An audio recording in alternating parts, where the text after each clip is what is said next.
ಜನಪದ ಗರ್ತಿ ಹಾಡುಗಳು ಸ್ತ್ರೀಯರ ಬದುಕಿನ ಕನ್ನಡಿಗಳು. ಡಾಕ್ಟರ್ ಶರಣಮ್ಮ ಗೋರೆಬಾಳ್. ಇಂಡಿಪೆಂಡೆಂಟ್ ಸಂಗ್ರಾಮ್ ನ್ಯೂಸ್ಗೆ ಸ್ವಾಗತ. ಜನಪದ ಗರ್ತಿ ಹಾಡುಗಳಿಗೆ ಮಹಿಳೆಯರ ಹುಟ್ಟಿನಿಂದ ಹಿಡಿದು ಸಾಯುವವರೆಗೆ ಬದುಕಿನ ಚಿತ್ರಣವನ್ನ ಕಾಣಬಹುದು. ತವರು ಮನೆಯಲ್ಲಿ ಹೆಣ್ಣಿನ ಜೀವನ, ಗಂಡನ ಮನೆಯಲ್ಲಿನ ಜೀವನ, ಕೌಟುಂಬಿಕ ಬದುಕಿನಲ್ಲಿ ಎದುರಾಗುವ ಸವಾಲುಗಳು, ಸಮಸ್ಯೆಗಳು, ಸಮಾಜದ ರೀತಿ ನೀತಿ ವ್ಯವಸ್ಥೆಗಳನ್ನ ಉಲ್ಲೇಖಿಸುತ್ತಾ ತಿಳಿಸಿದರು. ಅವರು ಜಿಲ್ಲಾ ಕನ್ನಡ ಸಾಹಿತ್ಯ ಪರಿಷತ್ತು ಸಂಯುಕ್ತ ಆಶ್ರಯದಲ್ಲಿ ಏರ್ಪಡಿಸಿದ್ದ ದತ್ತಿ ಉಪನ್ಯಾಸ ಕಾರ್ಯಕ್ರಮದಲ್ಲಿ ಭಾಗವಹಿಸಿ ಮಾತನಾಡಿದರು. ಗುರು ಸಿದ್ದೇಶ್ವರ ಕೋ ಆಫ್ ಬ್ಯಾಂಕ್ ಲಿಮಿಟೆಡ್ ಹುಬ್ಬಳ್ಳಿ, ಲಿಂಗೈಕ್ಯ ಗುರಪ್ಪ ಮತ್ತು ಲಿಂಗೈಕ್ಯ ಗೌರಮ್ಮ ಬೆಲ್ಲದ್, ಸುದರ್ಶನ್ ರಾಜ್ ಫೌಂಡೇಶನ್, ಜಿಎಸ್ ಪಾಟೀಲ್, ಪ್ರೇಮ ನಾಗೇಶ್ ದತ್ತಿ ಕಾರ್ಯಕ್ರಮವನ್ನು ಉದ್ಘಾಟಿಸಿದ ಧಾರವಾಡ ಶಹರ ತಾಲೂಕಿನ ಶಿಕ್ಷಣಾಧಿಕಾರಿಗಳಾದ ಸುಜಾತಾ ತಿಮ್ಮಾಪುರ್ ಅವರು ಜನಪದ ಗರ್ತಿಯರ ಹಾಡುಗಳು ರಚಿಸಿಕೊಳ್ಳುವ ಸಂದರ್ಭಗಳನ್ನ ತಿಳಿಸಿದರು. ಜನಪದ ಸಾಹಿತ್ಯ ನೈತಿಕತೆಯನ್ನ ಬೆಳೆಸುವಲ್ಲಿ ಮುಂಚೂಣಿಯಲ್ಲಿದೆ ಎಂದು ತಿಳಿಸಿದರು. ಇದೇ ಸಂದರ್ಭದಲ್ಲಿ ನಿವೃತ್ತಿ ಹೊಂದಿದ ಕನ್ನಡ ಸಾಹಿತ್ಯ ಪರಿಷತ್ತಿನ ಪದಾಧಿಕಾರಿಗಳು ಎಫ್ಬಿ ಕನವಿ, ಚಂದ್ರಶೇಖರ್ ಕೆಂಗಾರ್ ಹಾಗೂ ಬ ಶೆಟ್ಟಿ ಅವರನ್ನ ಸನ್ಮಾನಿಸಿ ಗೌರವಿಸಲಾಯಿತು. ಕನ್ನಡ ಜಾನಪದ ಹಾಡು ನುಡಿ ಕುರಿತು ಮಹಿಳಾ ಮಂಡಳದವರು ಗೀತ ಗಾಯನ ಕಾರ್ಯಕ್ರಮವನ್ನ ನಡೆಸಿಕೊಟ್ಟರು. ಡಾಕ್ಟರ್ ಲಿಂಗರಾಜ ಅಂಗಡಿ ಕಾರ್ಯಕ್ರಮ ಅಧ್ಯಕ್ಷತೆ ವಹಿಸಿ ಮಾತನಾಡಿದರು. ಪ್ರಮೀಳಾ ಜಕ್ಕನ್ ಅವರು ಪ್ರಾರ್ಥಿಸಿದರು. ಪ್ರೊಫೆಸರ್ ಕೆಎಸ್ ಕೊದ್ದಲ್ಗಿ ಸ್ವಾಗತಿಸಿ ಪ್ರಾಸ್ತಾವಿಕವಾಗಿ ಮಾತನಾಡಿದರು. ಡಾಕ್ಟರ್ ಚಂದ್ರಶೇಖರ್ ರೊಟ್ಟಿವಾಡ್ ಪ್ರಶಸ್ತಿ ಪತ್ರ ವಿತರಿಸಿದರು. ಮಹಾಂತೇಶ್ ನರಗಲ್ ನಿರೂಪಿಸಿದರು. ಡಾಕ್ಟರ್ ಎಸ್ ದೊಡ್ಮನಿ ವಂದಿಸಿದರು. Guru Tigadi, Mahadev Satigeri, Basavaraj Gorvar, doctor Rajashekar Bashetti, HS Badager, MC Elegar, Chintan Hattikal ಮುಂತಾದವರು ಕಾರ್ಯಕ್ರಮದಲ್ಲಿ ಭಾಗವಹಿಸಿದ್ದರು. ನಮ್ಮಮ್ಮ ಶಾರದೆ ಉಮಾ ಮಹೇಶ್ವರಿ ನಿಮ್ಮೊಳಗಿರ ನಾರಮ್ಮ.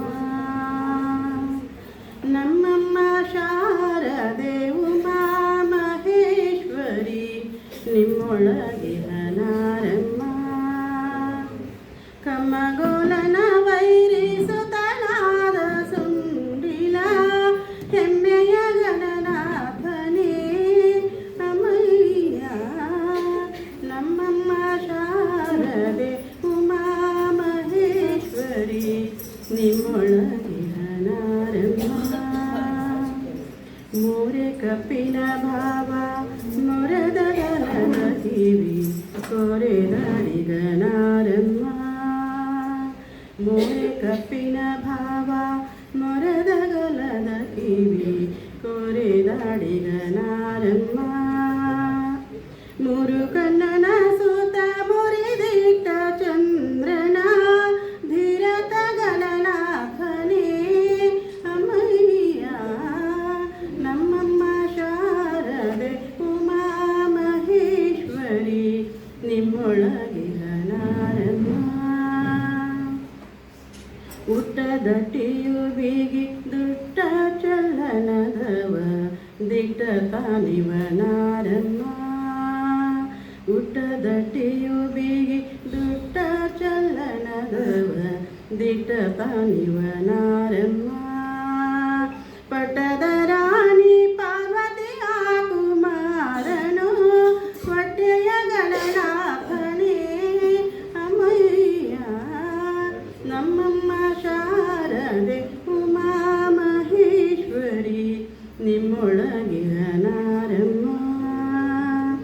ರಾಶಿ ವಿದ್ಯೆಯ ಬಲ್ಲ ರಮಣಿ ಹಂಬಲನುಲ್ಲ, ರಾಶಿ ವಿದ್ಯೆಯ ಬಲ್ಲ ರಮಣಿ ಹಂಬಲನುಲ್ಲ, ಭಾಷಿಗ ನಿವ ನಾರಮ್ಮ. ಲೇಸಾಗಿ ಜನರ ಸಲಹುವ ಕಾಗಿ ನೆಲೆಯಾದಿ ಕೇಶವದಾಸ ಕಣಿ ಅಮಯ್ಯ. ನಮ್ಮಮ್ಮ ಶಾರದೆ ಉಮಾ ಮಹೇಶ್ವರಿ ನಿಮ್ಮೊಳಗಿರ ನಾರಮ್ಮ. ನಿಮ್ಮೊಳಗಿರ ನಾರಮ್ಮ, ನಿಮ್ಮೊಳಗಿರ ನಾರಮ್ಮ, ನಿಮ್ಮೊಳಗಿರ ನಾರಮ್ಮ. ಕನ್ನಡ ಅಂಕಿಗಳನ್ನು ಯಾರು ಬಳಸೋದಿಲ್ಲ ಅವರಿಗೆ ಹೀಗೆ ಏನೋ ಒಂದು ಸ್ವಲ್ಪ ನಿರ್ಬಂಧ ಮಾಡಿದರೆ ಬೆಳೀತಾವೆ. ಅಂದರೆ ಕನ್ನಡ ಪ್ರಚಾರ ಮಾಡೋದ್ರ ಸಲುವಾಗಿ ಶಿಕ್ಷಕರಾಗಿರ್ತಕ್ಕಂಥ ನಮ್ಮ ಸಕ್ರಿ ಬಾಳಾಚಾರ್ಯರು ಗೆಜ್ಜಿ ಕಟ್ಟಿಕೊಂಡು ಕೈಯಲ್ಲಿ ತುಂಬರಿ ಹಿಡ್ಕೊಂಡು ಕನ್ನಡ ಹಾಡುತ್ತಾ ರಕ್ಷಿಸವು ಕರ್ನಾಟಕ ದೇವಿ ಅಂತೇಳಿ ಹಾಡ್ತಾ ಹುಬ್ಬಳ್ಳಿ ಧಾರವಾಡದಲ್ಲಿ ಇರ್ತದೆ. ಯಾಕಂದರೆ ಯಾಕಂದ್ರೆ ಧಾರವಾಡ ಜಿಲ್ಲೆ ಇತ್ತು, ಬೆಳಗಾವಿ ಸಹಿತ ಧಾರವಾಡ ಜಿಲ್ಲೆಗೆ ಸೇರಿತ್ತು. ಒಟ್ಟು 26 ಮರಾಠಿ ಶಾಲೆ ಇದ್ದರೆ 3 ಕನ್ನಡ ಶಾಲೆಗಳಿತ್ತು. ಹಾವೇರಿ, ಗದಗ, ಧಾರವಾಡ, ಬೆಳಗಾವಿ, ಬಿಜಾಪುರ ಇವೆಲ್ಲ ಸೇರಿ ಒಂದು 4-5 ಕನ್ನಡ ಶಾಲೆಗಳಿದ್ದವು. 26 ಮರಾಠಿ ಶಾಲೆಗಳಿದ್ದವು. ಹುಬ್ಬಳ್ಳಿಯಲ್ಲಿ ಪ್ರಾರಂಭವಾದದ್ದು ಮೊದಲನೇ ಮರಾಠಿ ಶಾಲೆ.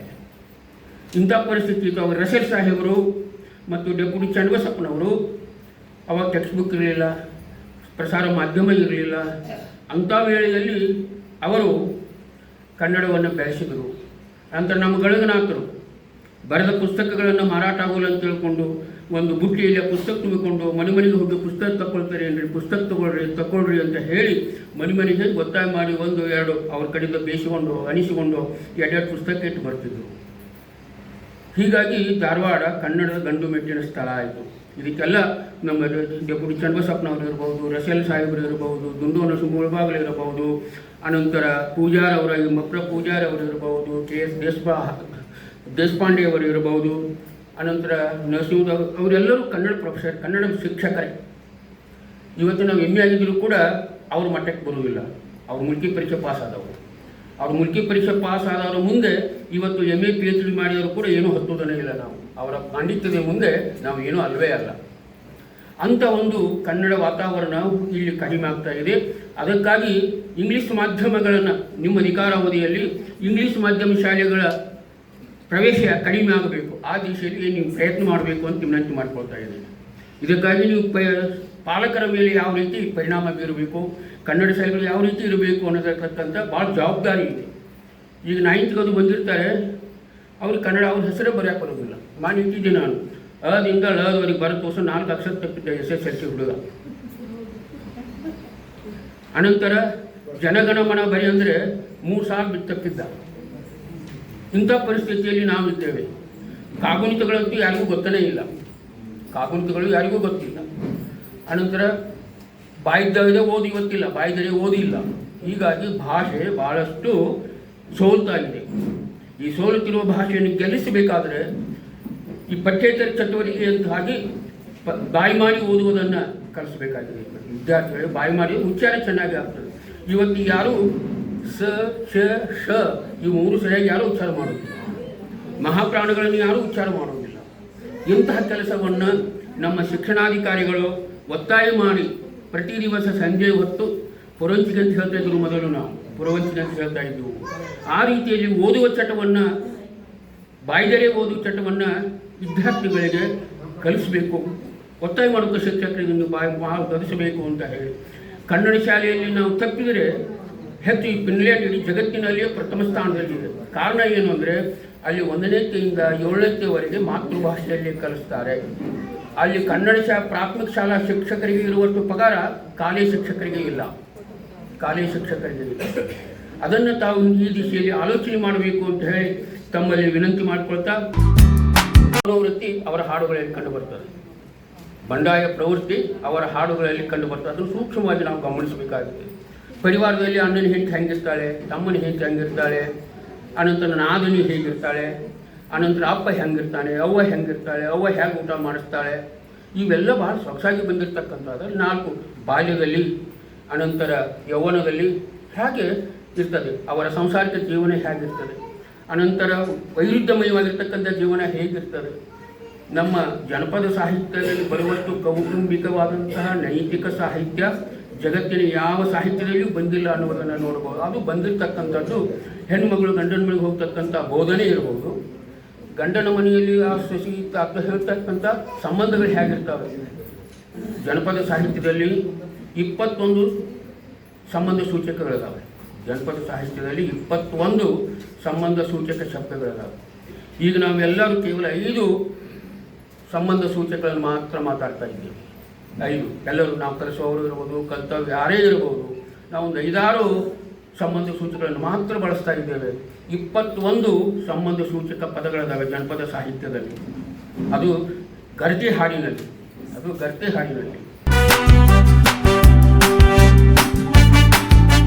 ಕರ್ನಾಟಕ ಒಂದೇ, ಎಂದೆಂದಿಗೂ ಕರ್ನಾಟಕ, ಇಂಥವುಗಳನ್ನು ಭಾಳ ಕೆಲವರು ನಿತ್ಯೋತ್ಸವದಲ್ಲಿ ಹಾಡ್ತಾರೆ. ಇಲ್ಲದ್ರೆ ಬಾರಿಸು ಕನ್ನಡ ಡಿಂಡಿಮ ಅಂತ ಒಂದು ಹಾಡ್ತಾರೆ. ಅಂಥವು ಆಗಬಾರ್ದು. ಅನಂತರ ಬೇರೆ ಬೇರೆ ಹಾಡುಗಳನ್ನು ನಾವು ಇವತ್ತು ಸಾಹಿತ್ಯವನ್ನು ನೀವೇ ರಚಿಸಿದ್ದು ಕೂಡ ಹಾಡ್ಬೋದು. ಇಲ್ಲಿ ಹುಬ್ಬಳ್ಳಿಯಲ್ಲಿ 1-2 ಕಲಾ ತಂಡ ಅವರೇ ರಚಿಸಿ ಅವರ ಹಾಡ್ತಾರೆ.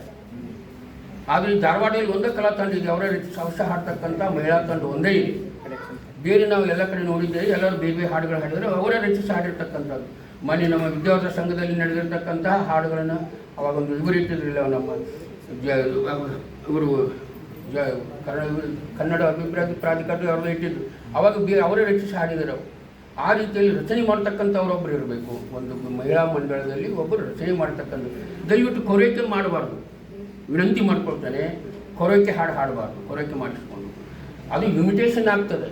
ನಿಮ್ಮದೇನು ಸ್ವಂತಿಕ ಅನ್ನೋದು ಏನೂ ಇರೋದನೇ ಇಲ್ಲ. ಅದರಲ್ಲಿ ಸ್ವಂತಿಕ ಬರಬೇಕಾದ್ರೆ ನೀವೇ ಹಾಡನ್ನು ಆ ಸ್ವರಕ್ಕೆ ಹೊಂದಿಸಿ ನೀವು ಹಾಡಿದರೆ ನಿಮ್ಮ ಸ್ವಂತಿಕ ಏನು ಅನ್ನೋದು ಗೊತ್ತಾಗ್ತದೆ. ಆ ಕರೋಕೆ ಅನುಕರಣೆಯಲ್ಲಿ ಏನು ಮಹತ್ವ ಇರುವುದನೇ ಇಲ್ಲ. ಅನುಕರಣೆ ಮಾಡುವುದರಲ್ಲಿ ನಮ್ಮ ವ್ಯಕ್ತಿತ್ವ ಏನೋ ಅವನಂಗೆ ಹಾಡಿರಂತಾರೆ ಹೊರತು ಅವರ ಹಾಡಿನಂತ ಅನ್ನೋದಿಲ್ಲ. ಅವ್ರು ಹಾಡಿದ್ರೆ ಇವ್ರಂಗೆ ಹಾಡ್ತಾರೆ ನೋಡ್ರಿ, ಅವ್ರಂಗೆ. ಅದಕ್ಕಾಗಿ ನೀವು ಸ್ವಂತಿಕೆಯನ್ನು ನಿಮ್ಮ ಮಹಿಳಾ ಮಂಡಳದವರು ಎಲ್ಲೇ ಹೋದರೂ ಕೂಡ ಹಾಡುವಾಗ ಸ್ವಂತಿಕೆಯನ್ನು ಉಳಿಸ್ಕೊಳ್ಬೇಕು, ಸ್ವಂತಿಕೆಯನ್ನು ಮೆರಿಬೇಕು ಅಂತೇಳಿ ನಿಮ್ಮಲ್ಲಿ ವಿನಂತಿಸಿಕೊಳ್ತಾ, ದತ್ತಿದಾನಿಗಳ ಹಣದಲ್ಲಿ ನಾವು ಈ ಕಾರ್ಯಕ್ರಮವನ್ನು ಮಾಡ್ತಾ ಇದ್ದೇವೆ.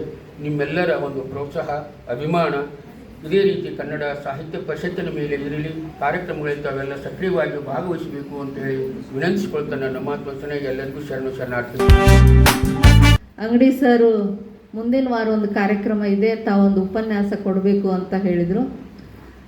ಸರ್ ಹೇಳಿದ್ಮೇಲೆ ನನಗಿಲ್ಲ ಅನ್ನೋಕ್ಕಾಗೋದಿಲ್ಲ.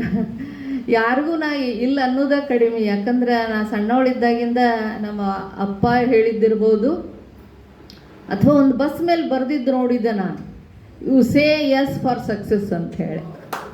ಹೀಗಾಗಿ ನಾ ಯಾರು ಏನಕ್ಕೆ ಇಲ್ಲ ಅನ್ನೋದೇನ ಇಲ್ಲ, ಮುಂದೆ ನೋಡಿದ್ರೆ ಅದು ಏನಾಗ್ತಿತ್ತಂತ ಹ್ಞೂ ಅಂತೀನಿ, ಆಮೇಲೆ ಪ್ರಯತ್ನ ಮಾಡ್ತೀನಿ. ಹೀಗಾಗಿ ಸರಿಗೂ ಕೂಡ ನಾವು ಹ್ಞೂ ಅಂದೆ.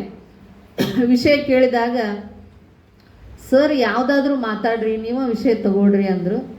ನಾ ಹೆಚ್ಚು ಆಯ್ಕೆ ಮಾಡ್ಕೊಳ್ಳೋದು ಮಾತಾಡ್ಲಿಕ್ಕೆ ಏನಂದ್ರೆ ಆತ್ಮಚರಿತ್ರೆಗಳ ಬಗ್ಗೆ. ಯಾಕಂದ್ರೆ ನಾನು ಆತ್ಮಚರಿತ್ರೆ ಬಗ್ಗೆ PhD ಮಾಡಿರೋದ್ರಿಂದ ಆತ್ಮಚರಿತ್ರೆಗಳ ಬಗ್ಗೆ ಮಾತಾಡ್ತೀನಿ.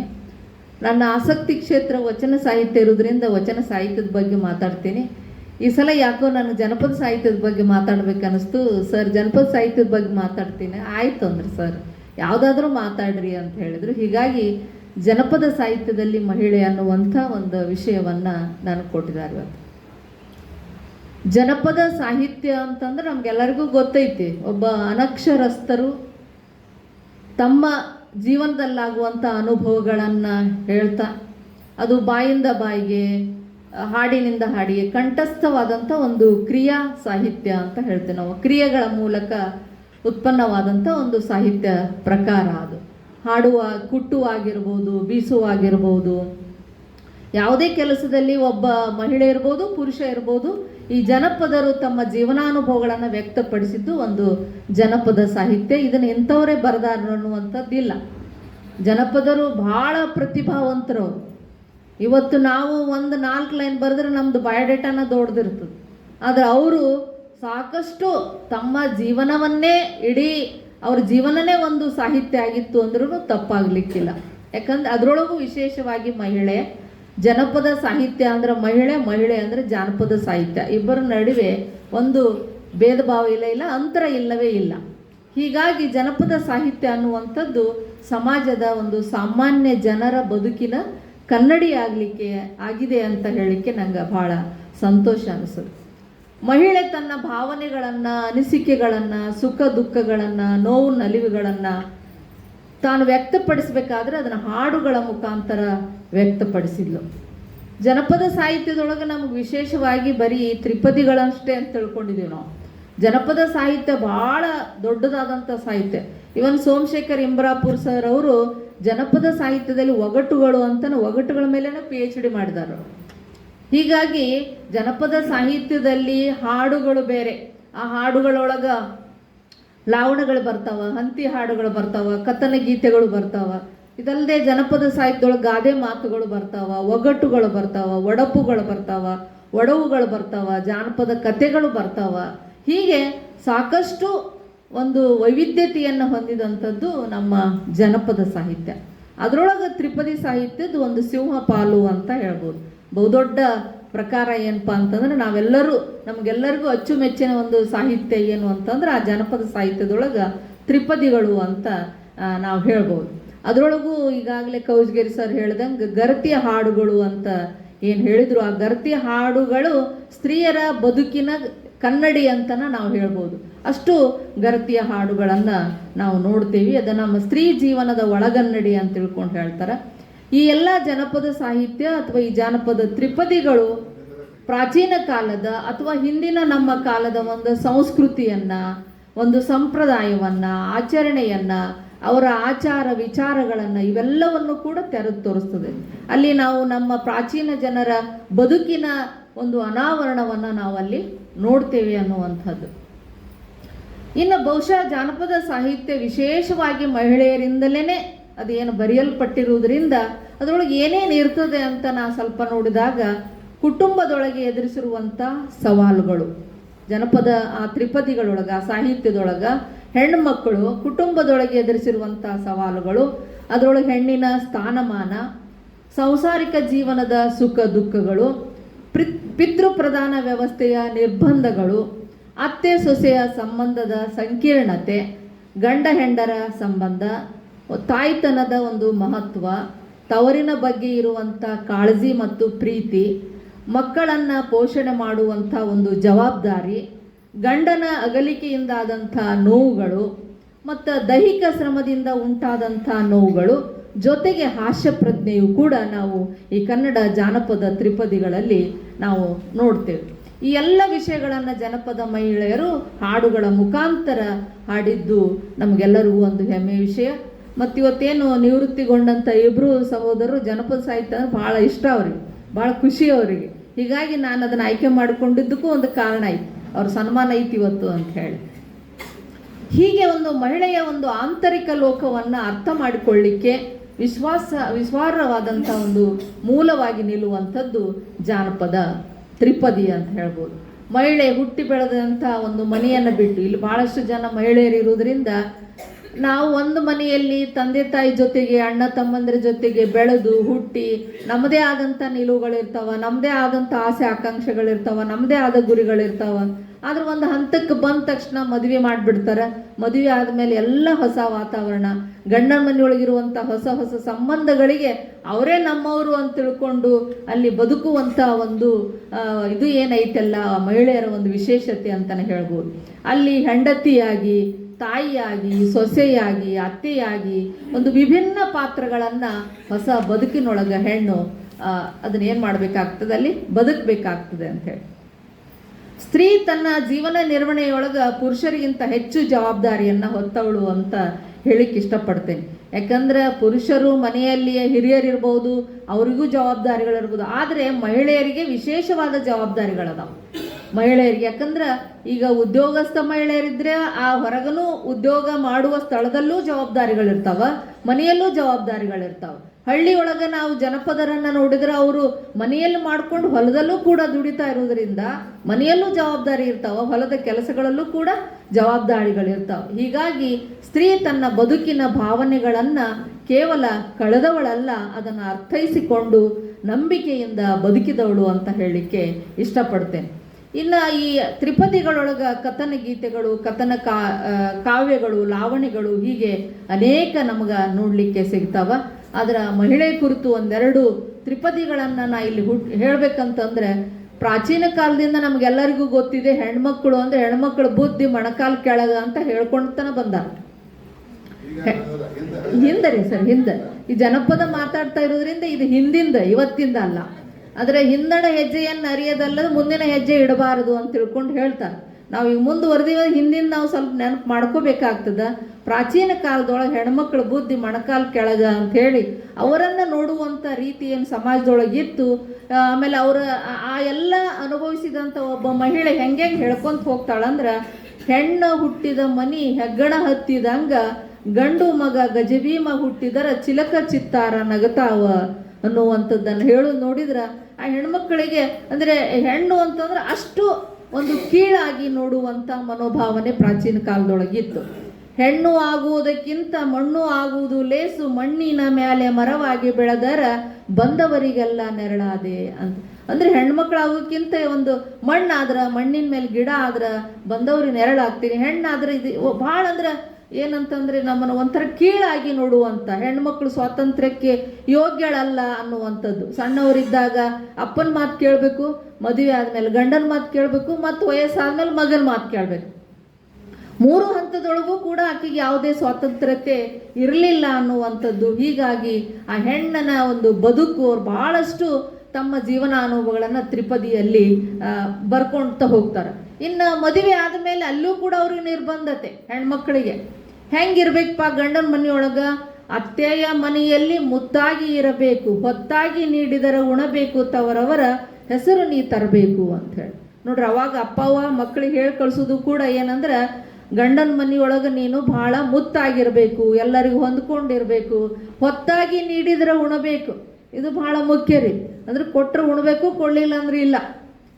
ಈ ಥರ ಅವಾಗಿನೆಲ್ಲ ಭಾಳ ವ್ಯತ್ಯಾಸಗಳದ. ಹೆಣ್ಣಾಗಿ ನಾನು ಕೂಡ ಅನುಭವಿಸಿದ ಮನೆಯೊಳಗೆ ಏನಂದ್ರೆ, ಇದು ಪ್ರಾಚೀನ ಕಾಲ ಅಷ್ಟೇ ಅಲ್ಲ, ಈಗನೂ ಕೂಡ ಮನೆಯೊಳಗೆ ನಮ್ಮ ತಮ್ಮಂದ್ರಿಬ್ಬರು, ನಾನು ಒಬ್ಬಳೆ ಹೆಣ್ಣು, ನಾವು ಓದಾಕತ್ರ ನಮ್ಮವು ಏನು ಓದ್ಕೊಂಡು ಕುಂತಲ್ಲ ಅಂತ ಬಯಕೆ, ನಮ್ಮ ತಮ್ಮರು ಓದಾಕತ್ರ ಅವ್ರಿಗೊಂದು ಬೇರೆ ಟ್ರೀಟ್ ಬೇರೆನೇ ರೀ. ಹೆಣ್ಮಕ್ಳು ನೋಡ್ರಿ, ಈಗ ಬಿಸಿ ಅನ್ನ ಮಾಡಿದ್ರೆ ಅದನ್ನು ಗಂಡು ಮಕ್ಕಳಿಗೆ ನೀಡ್ತಾರೆ, ತಂಗಳ ಅನ್ನಿದ್ರೆ ಅವ್ವ ಮಗಳು ಉಣ್ಣೋದು. ಈ ಥರ ಒಂದು ಏನಂದ್ರೆ ಹೆಣ್ಮಕ್ಕಳನ್ನು ನೋಡ್ಕೊಳ್ಳುವಂಥದ್ದು ಪ್ರಾಚೀನ ಕಾಲದಾಗ ಇತ್ತು, ಈಗೂ ಕೂಡ ಸೂಕ್ಷ್ಮವಾಗಿ ಐತದ, ಹೊರಗೆ ಗೊತ್ತಾಗೋದಿಲ್ಲ ಅಷ್ಟ. ಇವತ್ತು ಹೆಣ್ಮಕ್ಳು ಸ್ವಲ್ಪ ಜೋರಾಗ್ಯಾರ, ಯಾಕಂತಂದ್ರೆ ಶಿಕ್ಷಣ ಪಡೆದಿರೋದ್ರಿಂದ, ಆರ್ಥಿಕ ಸಬಲತೆ ಬಂದಿರೋದ್ರಿಂದ ಸ್ವಲ್ಪ ಅವರು ಮಾತಾಡ್ತಿರ್ಬೋದು. ಆದರೆ ಸೂಕ್ಷ್ಮವಾಗಿ ಆ ಶೋಷಣೆ ದಬ್ಬಾಳಿಕೆ ಇನ್ನೂ ಮನೆಯೊಳಗೆ ಐತೆ. ಮತ್ತೇನು ಹೇಳ್ತಾರೆ, ಗಂಜಿಯ ಕುಡಿದಾರು ಗಂಡನ ಮನೆಯಲ್ಲೇಸು ಅದು ಹೇಳ್ಕೊಡ್ತಾರ್ರಿ. ಅಂದ್ರೆ ಗಂಡನ ಮನೆಯೊಳಗೆ ಏನು ಜಗಳ ಮಾಡಿ ವಾಪಸ್ ಬಂದ್ಗಿಂದಾಳ ಅಂತ ತಿಳ್ಕೊಂಡು ಏನೋ, ಒಟ್ಟು ಗಂಜಿಯ ಕುಡಿದಾರು ಗಂಡನ ಮನೆಯಲ್ಲೇಸು, ಅಂದಣದ ಮೇಲೆ ಚವರವ ಸಾರಿದ್ರ ಹಂಗೀನ ತವರಿನ ಮನೆ ಸಾಕ. ಕೊಟ್ಟ ಹೆಣ್ಣು ಕುಲಕ್ಕೆ ಹೊರಗ, ನೀ ಅಲ್ಲಿ ಉಪವಾಸ ಇರ್ತೀಯೋ ಏನು ಮಾಡ್ತೀಯೋ ಗೊತ್ತಿಲ್ಲ, ಗಂಜಿ ಕುಡಿತೀಯೋ, ಒಟ್ಟು ಗಂಡನ ಮನೆಯೊಳಗೆ ಇದ್ರೆ ಮಾತ್ರ ತವ್ರ ಮನೆಯವ್ರ ಹೆಸರು ಏನಾಗ್ತದೆ, ಕೀರ್ತಿ ಇರ್ತದೆ. ಇಲ್ಲಾಂದ್ರೆ ಏನು ಮಾಡ್ತಾರೆ, ಏನು ಅಪ್ಪಾವ ಸಂಸ್ಕೃತಿನ ಕಲಿಸಿ ಅಪ್ಪಾವಿಗೆ ಬೇಯಕ್ಕೆ ಚಾಲು ಮಾಡ್ತಾರೆ. ಆಮೇಲೆ ಮಗಳು ಸರಿಯಾಗಿ ಬದುಕಲಿಲ್ಲ ಅಂದ್ರೆ ಅಪ್ಪಾವಿಗೆ ಬರ್ತಾವ ಅಪವಾದಗಳು. ಅದಕ್ಕೆ ಹಿಂಗೆಲ್ಲ ಹೆಣ್ಮಕ್ಳನ್ನ ಕಳಿಸುವಾಗ ಈ ರೀತಿ ಮಾಡ್ತಾರೆ. ಮುಂದೆ ಮದುವೆಯಾಗಿ ಹೋಗಿ ಗಂಡನ ಮೇಲೆ ಹೊಂದ್ಕೊಂಡು ಎಲ್ಲ ಬದುಕ್ತಾ ಇರುವಾಗ ಅಕಸ್ಮಾತ್ ಬೇಗ ಮಕ್ಕಳಾಗಲಿಲ್ಲಪ್ಪ ಅಂತಂದ್ರೆ ಆವಾಗ ಭಾಳಷ್ಟು ಅಪವಾದಗಳು ಚಾಲುವಾಗ್ತವೆ. ನಾ ಅನುಭವಿಸಿದ್ದ ಹೇಳ್ತಾ ಇದ್ದೀನಿ. ನನ್ನ ಮದುವೆಯಾಗಿ ನನ್ನ ಮಗಳು 19 ವರ್ಷಕ್ಕೆ ಹುಟ್ಟಾಳ. 19 ವರ್ಷಕ್ಕೆ ಹುಟ್ಟಾಳ. ನಾವು ಮನೆ ಕಟ್ಟಿಸಿ ಮನೆ ಓಪನಿಂಗ್ ಮಾಡಿದಾಗ ಕೆಲವೊಬ್ರು ನನ್ನ ಕಿವಿಗೆ ಬೀಳೋಂಗೆ ಮಾತಾಡಿದ್ರು, ಮಕ್ಕಳಿಲ್ಲ ಮರಿಲಿ, ಇಂಥ ಮನೆ ಎದಕ್ಕೆ ಬೇಕು ಇವರಿಗೆ, ಊರಿಂದ ಓಪನಿಂಗ್ ಬಂದವ್ರೆ. ನಾ ಅದಕ್ಕೆ ಹೇಳತ್ತೀನಿ, ಯಾವ ಪ್ರಾಚೀನ ಕಾಲ ಇರಲಿ ಇವತ್ತಿರಲಿ ಎಲ್ಲವೂ ಕೂಡ ಅದಕ್ಕೆ ನಮ್ಮ ಮಕ್ಕಳಾಗದಿದ್ರೆ ಬಂಜೆಯ ನೋವು ಅನ್ನುವಂಥದ್ದು ಭಾಳ. ಬಾಲಕರಿಲ್ಲದ ಬಾಲಿದ್ಯಾತರ ಜನ್ಮ, ಬಾಡಿಗೆ ಎತ್ತು ದುಡಿದಂಗ, ಬಾಡಿಗೆ ಎತ್ತು ದುಡಿದಂಗ, ಬಾಳೆಲೆಯ ಹಾಸುಂಡು ಬೀಸಿ ಒಗೆದಂಗ. ನೋಡ್ರಿ, ಎಂದ ಒಬ್ಬ ಬಂಜೆನ ಬರ್ದಿರ್ಬೇಕಿದನ್ನ, ಆಕೆನ ದುಡಿಸ್ಕೊಳ್ಳುವಂಥ ರೀತಿ, ಅವಳು ನೋಡ್ಕೊಳ್ಳುವಂಥ ರೀತಿ. ಮಕ್ಕಳಿದ್ದವ್ರು ಏನೋ ಒಂದು ನೆವ ಮಾಡಿ ಕೆಲಸ ಬಿಟ್ಟಾರ ಕುಂದಿರ್ತಾರೆ, ಮಗ ಹಾಳಾತೈತಿ ಊಟ ಮಾಡಿಸ್ಬೇಕು. ಮಕ್ಕಳಿಲ್ದವ್ರು ಯಾವ ನೆವ ಹೇಳ್ಬೇಕು, ಏನು ನೆವ ಇಲ್ಲ ಅವ್ರಿಗೆ, ಕೆಲಸ ಮಾಡಬೇಕು. ಈ ರೀತಿಯಾದಂಥದ್ದು. ಅದಕ್ಕೆ ಹೆಣ್ಣು ಬೇಡ್ಕೋತಾಳ, ಕಂದನ ಕೊಡುಸಿವನೆ ಬಂಧನ ಬಿಡಲಾರೆ, ಹಂಗಿನ ಬಾನ ಉಣಲಾರೆ, ಮರ್ತಿದಾಗ ಬಂಜಂಬ ಶಬ್ದ ಹೊರಲಾರೆ ಅನ್ನುವಂಥ ಮಾತನ್ನು ಆಕೆ ಹೇಳ್ಕೋತಾಳೆ. ಯಾಕಂದ್ರೆ ಇದೆಲ್ಲ ನೋವಿನಿಂದ ನಮ್ಮ ಮಹಿಳೆಯರೇ ಬರೆದಂಥ ಒಂದು ತ್ರಿಪದಿಗಳು. ಇನ್ನು ನಾವು ಮಹಿಳಾ ಸಾಹಿತ್ಯದಲ್ಲಿ ನೋಡುವಾಗ, ಅದು ತ್ರಿಪದಿಗಳನ್ನು ನೋಡುವಾಗ ತಾಯಿ ಕುರಿತು, ತವರಿನ ಕುರಿತು ಭಾಳ ತ್ರಿಪದಿಗಳನ್ನು ನಾವು ನೋಡ್ತೀವಿ. ಮಹಿಳೆ ಮದುವೆಯಾಗಿ ಗಂಡನ ಮನೆಗೆ ಹೋದ ಮೇಲೆ ತವರಿನ ಬಗ್ಗೆ ಏನು ಮಾಡಲಿಕ್ಕೆ ಸಾಧ್ಯ, ಆಮೇಲೆ ಆಕೆ ಗರ್ಭಿಣಿಯಾಗಿ ತಾಯಿ ಮನೆಗೆ ಬಂದು ಮತ್ತು 5 ತಿಂಗಳು ಬಾಣಂತನ ಮುಗಿಸ್ಕೊಂಡು ಮತ್ತು ಗಂಡನ ಮನೆಗೆ ಹೋಗುವಾಗ ಆ ತವರಿನ ಆಸೆ ಮುಗ್ದಿರಂಗೆ ಅಲ್ಲ ಆಕೆಗೆ. ತವ್ರ ಮನೆಯಾಗ ಎಷ್ಟು ದಿನ ಇದ್ರೂ ಬೇಸರ ಆಗೋದಿಲ್ರಿ. ಅದು ತೊಟ್ಟಿಲ ಹೊತ್ಕೊಂಡು ತವ್ರ ಬಣ್ಣ ಉಟ್ಕೊಂಡು ಅಪ್ಪ ಕೊಟ್ಟೆಮ್ಮೆ ಹೊಡಕೊಂಡು ತವರೂರ ತಿಟ್ಟು ಹತ್ತಿ ತಿರುಗಿ ನೋಡ್ಯಾಳ. ಗಂಡ ಮನೆಗೆ ಹೋಗುವಾಗ ಮತ್ತು ಹೊಳ್ಳಿ ಆ ತವ್ರ ಮನೆಗೆ ನೋಡುವಂಥ ಆಸೆ, ಆ ಪ್ರೀತಿ ಏನೈತಲ್ಲ, ಇದು ಅಪ್ಪ ಕೊಟ್ಟೆಮ್ಮೆ. ಇದು ಹಿಂದಿನ ಕಾಲದ ಬಿಡ್ರಿ. ಅವಾಗೆಲ್ಲ ಎಮ್ಮೆ ಹೊಡಿತಿದ್ದ, ಎಮ್ಮೆ ಆಕಳ ಇವನ್ನೆಲ್ಲ ಹೆಣ್ಣು ಮಗಳು ಗಂಡನ ಮನೆಯೊಳಗೆ ಹಾಲು ಮೊಸರು ತುಪ್ಪ ಉಣ್ಲಿ ಅಂತ ತಂದೆ ತಾಯಿ ಕಾಳಜಿಯಿಂದ ಕೊಡ್ತಿದ್ರಿ. ಈಗ ಅದೆಲ್ಲ ಕಾಣೋದು ಕಡಿಮೆ ನಾವು. ಆದ್ರೆ ತೊಟ್ಟಿಲ ಹೊತ್ಕೊಂಡು ತವ್ರ ಬಣ್ಣ ಉಟ್ಕೊಂಡು ಹೋಗುವಾಗ ತವರಿನ ಆಸೆಯನ್ನು ಈ ರೀತಿ ಮಾಡಿದ್ದು. ಮತ್ತು ತವರೂರು ಅಂದರೆ ನಮ್ಮ ಹೆಣ್ಮಕ್ಳಿಗೆ ಭಾಳ ಪ್ರೀತಿ ರೀ. ತವರೂರ ಹಾದಿಲಿ ಕಲ್ಲಿಲ್ಲ ಮುಳ್ಳಿಲ್ಲ, ಸಾಸಿವೆ ಎಷ್ಟು ಮರಳಿಲ್ಲ ಬಾನಲ್ಲಿ, ಬಿಸಿಲಿನ ಬೇಗೆ ಸುಡಲಿಲ್ಲ. ನಾವು ಅವ್ರ ಮನೆಗೆ ಇವತ್ತಿಗೆ ಓದುವಾಗ ಇಲ್ಲಿದ ರೊಕ್ಕ ತೊಗೊಂಡು ಸೀರೆ ತೊಗೊಂಡು ತವ್ರ ಮನೆಯವ್ರು ಉಡಿಸ್ತಾರಂತಾನೆ ಹೇಳ್ತೀವ್ರಿ ನಾವು. ಯಾಕಂದ್ರೆ ಅವ್ರು ತವ್ರಿನ ಮೇಲೆ ಪ್ರೀತಿ, ಅದು ಅವ್ರು ಕೊಡಂಗಿಲ್ಲ ಅಂತಲ್ಲ, ಅವ್ರದ್ದು ಒಂದು ಹೆಸರು ತರಬೇಕು, ನಮ್ಮ ತವ್ರ ಮನೆಯವ್ರು ಇಷ್ಟೆಲ್ಲ ಮಾಡ್ಯಾರ ಅಂತೇಳಿ. ಮತ್ತು ಅಲ್ಲಿ ಏನಿದ್ರೆ ಅಂದರೂ ಅದು ಆ ರೊಟ್ಟಿ ಖಾರ ತಿಂದರೂ ಅದು ಅಮೃತ ಅನ್ನುವಷ್ಟು ನಮ್ಗೆ ರುಚಿ ಹತ್ತಿರ್ತೈತೆ ಅಲ್ಲಿ ಹೋದಾಗ. ಅದಕ್ಕೆ ಆ ತವರೂರ ಹಾದಿಲಿ ಕಳ್ಳಿಲ್ಲ ಮುಳ್ಳಿಲ್ಲ, ಅದು ಹೆಂಗೆ ಎಷ್ಟು ಕಷ್ಟ ಆದ್ರೂ ಏನು ಮಾಡ್ತೀವಿ ನಾವು, ತವ್ರ ಮನೆಗೆ ಹೋಗ್ಲಿಕ್ಕೆ ಅಷ್ಟು ಆತುರತೆ ಹೆಣ್ಮಕ್ಳ ಮನಸ್ಸಿನೊಳಗೆ ಇರ್ತದ. ಮತ್ತು ಕಣ್ಣೆಂಜಲ ಕಾಡಿಗೆ ಬಾಯೆಂಜಲ ವೀಳ್ಯವ, ಯಾರೆಂಜಲುಂಡು ಬೆಳೆದೆ ನನ್ನ ಮನವೇ ತಾಯೆಂಜಲುಂಡು ಬೆಳೆದೇನ. ಈ ಒಂದು ತವರಿನ ತಾಯಿಯ ಒಂದು ಋಣವನ್ನು ನಮಗೆ ತೀರಿಸ್ಲಿಕ್ಕೆ ಆಗೋದಿಲ್ಲ. ತಾಯಿ ಋಣ, ತಂದಿ ಋಣ ಮತ್ತು ಗುರುವಿನ ಋಣವನ್ನು ನಮಗೆ ತೀರಿಸ್ಲಿಕ್ಕೆ ಆಗೋದಿಲ್ಲ. ಆದರೆ ಅವಳ ಎಂಜಲವನ್ನು ನಾವು ಉಂಡು ಏನು ಬೆಳೆದಿವೆಲ್ಲ ಅದನ್ನು ನಾವು ತೀರಿಸಲಿಕ್ಕೆ ಯಾವ ಜನ್ಮ ಎತ್ತಿದರೂ ಸಾಕಾಗಲ್ಲ ಅನ್ನುವಂಥ ಮಾತನ್ನು ಇಲ್ಲಿ ನಾವು ನೋಡ್ಬೋದು. ಮತ್ತು ಹೆಣ್ಣು ಮಕ್ಕಳ ದುಃಖ ಹೆತ್ತವ ಬಲ್ಲಾಳು, ಹುತ್ತದ ಒಳಗಿರೋ ಸರಪದ ಬೇಗೆಯ ನೆತ್ತಿ ಮೇಲಿರುವ ಶಿವಬಲ್ಲ.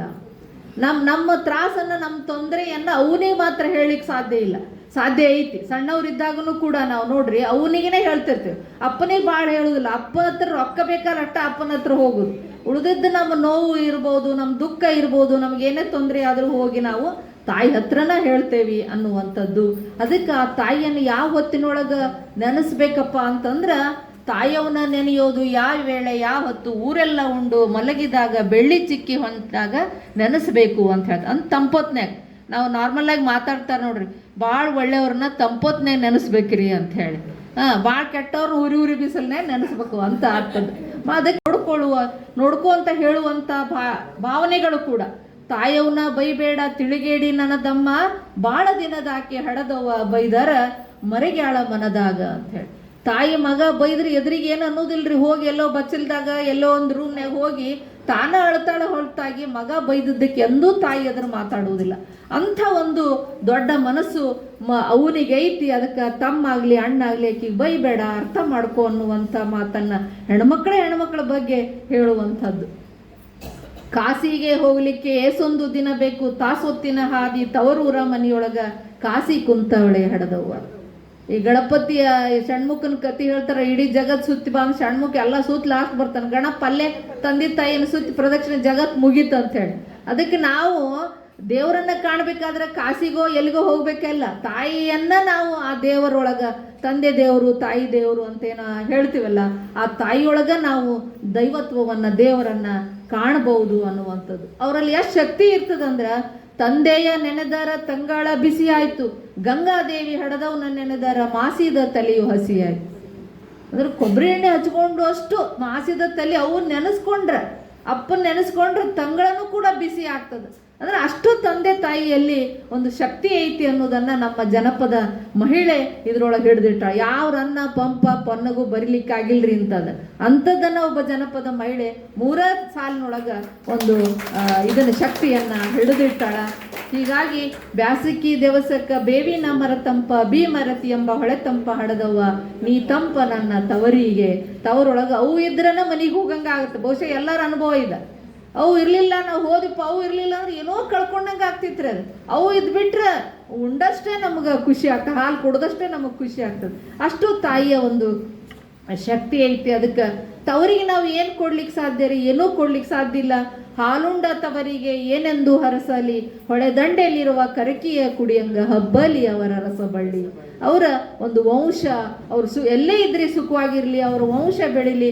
ಕರಕಿಯನ್ನು ನಾವು ಎಷ್ಟು ಕೆತ್ತಿದ್ರು ಮತ್ತೆ ಮತ್ತೆ ಹೆಂಗೆ ಬೆಳೀತದಲ್ಲ, ಹಂಗೆ ಅವರ ವಂಶ ಬೆಳೀಲಿ ಅನ್ನುವಂಥ ಹರಕೆಯನ್ನು ಮಾತ್ರ ತಾಯಿಯಂದಿರಿಗೆ ನಾವು ಮಾಡಬಹುದು. ಅದಕ್ಕನೆ ತಾಯಿದ್ರ ಬಳಗ ಹೆಚ್ಚು, 1000ಕ್ಕೆ ಹೆಚ್ಚು ಪತಿ ಪುರುಷ ಹೊಟ್ಟೆಯ ಮಾಣಿಕದ ಹರಳು ಮಗ ಹೆಚ್ಚು.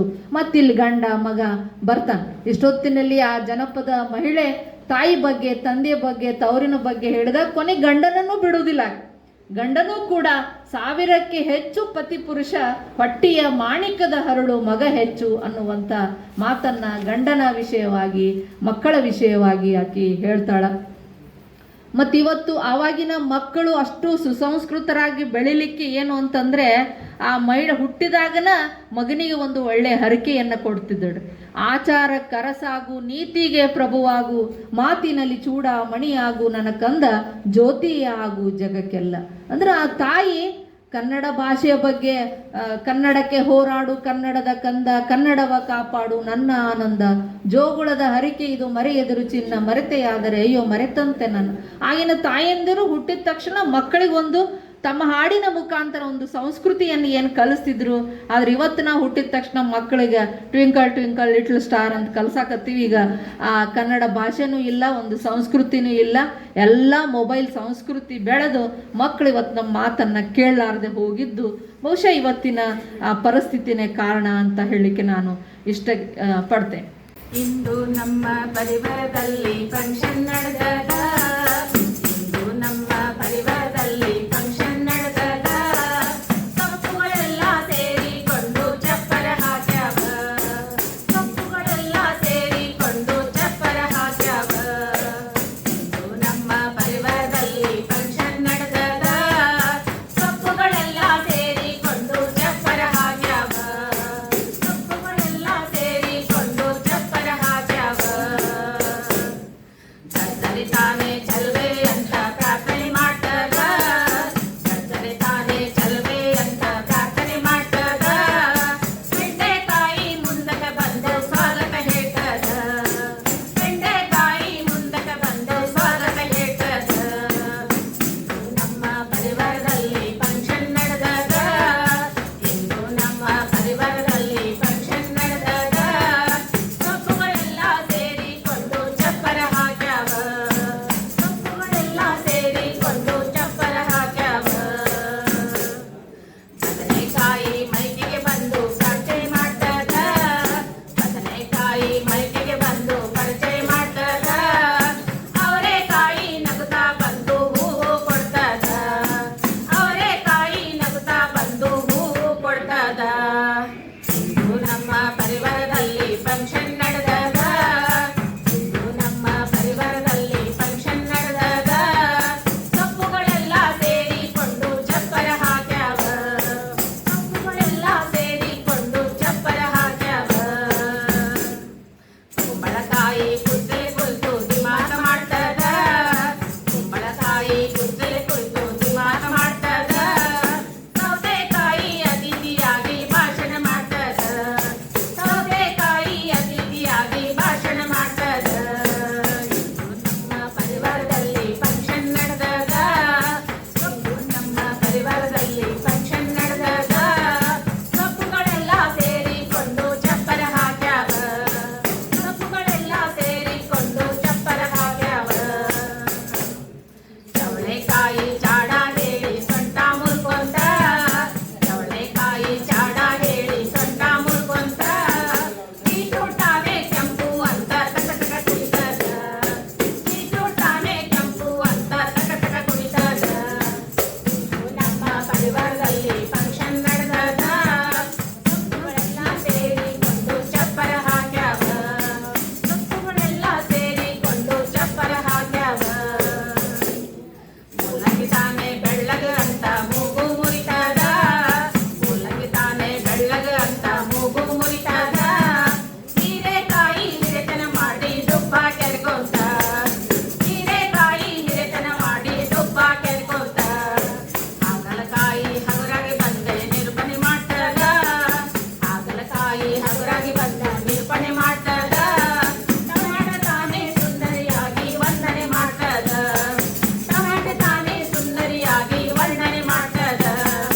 ಇಂದು ನಮ್ಮ ಪರಿವಾರದಲ್ಲಿ ಫಂಕ್ಷನ್ ನಡೆದಾಗ, ಇಂದು ನಮ್ಮ ಪರಿವಾರದಲ್ಲಿ ಫಂಕ್ಷನ್ ನಡೆದಾಗ ಸೊಪ್ಪುಗಳೆಲ್ಲ ಸೇರಿಕೊಂಡು ಚಪ್ಪರ ಹಾಕ್ಯಾವ, ಸೊಪ್ಪುಗಳೆಲ್ಲ ಸೇರಿಕೊಂಡು ಚಪ್ಪರ ಹಾಕ್ಯಾವ. ಲಾ ಲಾ ಲಾ ಲಾ ಲಾ ಲಾ ಲಾ ಲಾ ಲಾ ಲಾ ಲಾ ಲಾ ಲಾ. ಲಾ ಲಾ ಲಾ ಲಾ ಲಾ ಲಾ ಲಾ ಲಾ ಲಾ ಲಾ ಲಾ ಲಾ ಲಾ. ಇಂದು ಪರಿವಾರದಲ್ಲಿ ಫಂಕ್ಷನ್ ನಡೆದಾಗ, ಇಂದು ನಮ್ಮ ಪರಿವಾರದಲ್ಲಿ ಫಂಕ್ಷನ್ ನಡೆದಾಗ ಸೊಪ್ಪುಗಳೆಲ್ಲ ಸೇರಿಕೊಂಡು ಚಪ್ಪರ ಹಾಕ್ಯಾವ, ಸೊಪ್ಪುಗಳೆಲ್ಲ ಸೇರಿಕೊಂಡು ಚಪ್ಪರ ಹಾಕ್ಯಾವ, ಸೊಪ್ಪುಗಳೆಲ್ಲ ಸೇರಿಕೊಂಡು ಚಪ್ಪರ ಹಾಕ್ಯಾವ. ಬಲ್ಲಿದ ರಂಗನ ವಲ್ಲಿಯ ಮ್ಯಾಲೆ ಚೆಲ್ಲಿದರೋ ಕುಳಿಯೋ, ನಂಬಲ್ಲಿದ ರಂಗನ ವಲ್ಲಿಯ ಮ್ಯಾಲೆ ಚೆಲ್ಲಿದರೋ ಕುಳಿಯೋ. ಅರೆದರ ಅರಿಶಿನವ ಅದಕ್ಕೆ ಬೆರೆಸರೆ ಸುಣ್ಣವ, ಅದಕ್ಕೆ ಬೆರೆಸರು ಸುಣ್ಣವ. ಅಂದವುಳ್ಳ ರಂಗನ ಮೇಲೆ ಚೆಲ್ಲಿದರೋ ಕುಳಿಯೋ, ಅಂದವುಳ್ಳ ರಂಗನ ಮೇಲೆ ಚೆಲ್ಲಿದರೋ ಕುಳಿಯೋ. ಗಲ್ಲು ಗಲ್ಲಿನು ತಾವು ಗೆಜ್ಜೆ ಗಲ್ಲು ಸಾಜನು ಗೆಜ್ಜೆ ಗಲ್ಲು ಸಾಜನು ಬಲ್ಲಿದ ರಂಗನ ವಲ್ಲಿಯ ಮ್ಯಾಲೆ ಚೆಲ್ಲಿದರೋ ಕುಳಿಯೋ, ಬಲ್ಲಿದ ರಂಗನ ವಲ್ಲಿಯ ಮ್ಯಾಲೆ ಚೆಲ್ಲಿದರೋ ಕುಳಿಯೋ. ಹಾಲಿನೋ ಕುಳಿಯೋ ಒಳ್ಳೆ ಲೀಲದೋ ಕುಳಿಯೋ, ಒಳ್ಳೆ ಲೀಲದೋ ಕುಳಿಯೋ. ಲೋಲನಾದ ರಂಗನ ಮ್ಯಾಲೆ ಹಾಲಿನೋ ಕುಳಿಯೋ, ಲೋಲನಾದ ರಂಗನ ಮೇಲೆ ಹಾಲಿನೋ ಕುಳಿಯೋ. ಗಲ್ಲು ಗಲ್ಲಿನು ತಾವು ಗೆಜ್ಜೆ ಗಲ್ಲು ಸಾಜನು ಗೆಜ್ಜೆ ಗಲ್ಲು ಸಾಜನು ಬಲ್ಲಿದ ರಂಗನ ವಲ್ಲಿಯ ಮ್ಯಾಲೆ ಚೆಲ್ಲಿದರೋ ಕುಳಿಯೋ, ಬಲ್ಲಿದ ರಂಗನ ವಲ್ಲಿಯ ಮ್ಯಾಲೆ ಚೆಲ್ಲಿದರೋ ಕುಳಿಯೋ. ತುಪ್ಪದೋ ಕುಳಿಯೋ ಒಳ್ಳೆ ಒಪ್ಪದೋ ಕುಳಿಯೋ, ಒಳ್ಳೆ ಒಪ್ಪದೋ ಕುಳಿಯೋ.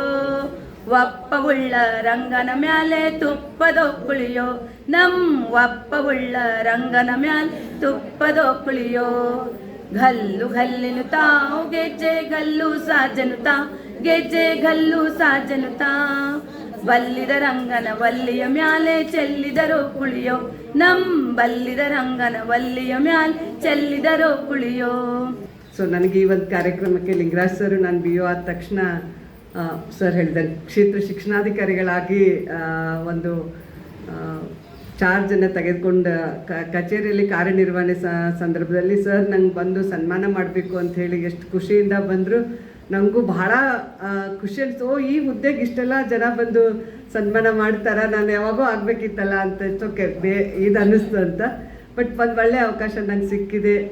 ಈ ಹುದ್ದೆಗೆ ಗೌರವವನ್ನು ತಂದುಕೊಡ್ಬೇಕು ಅಂತ ಎಲ್ಲರೂ ಹಿರಿಯರು ಹಾರೈಸಿದ್ದಾರೆ.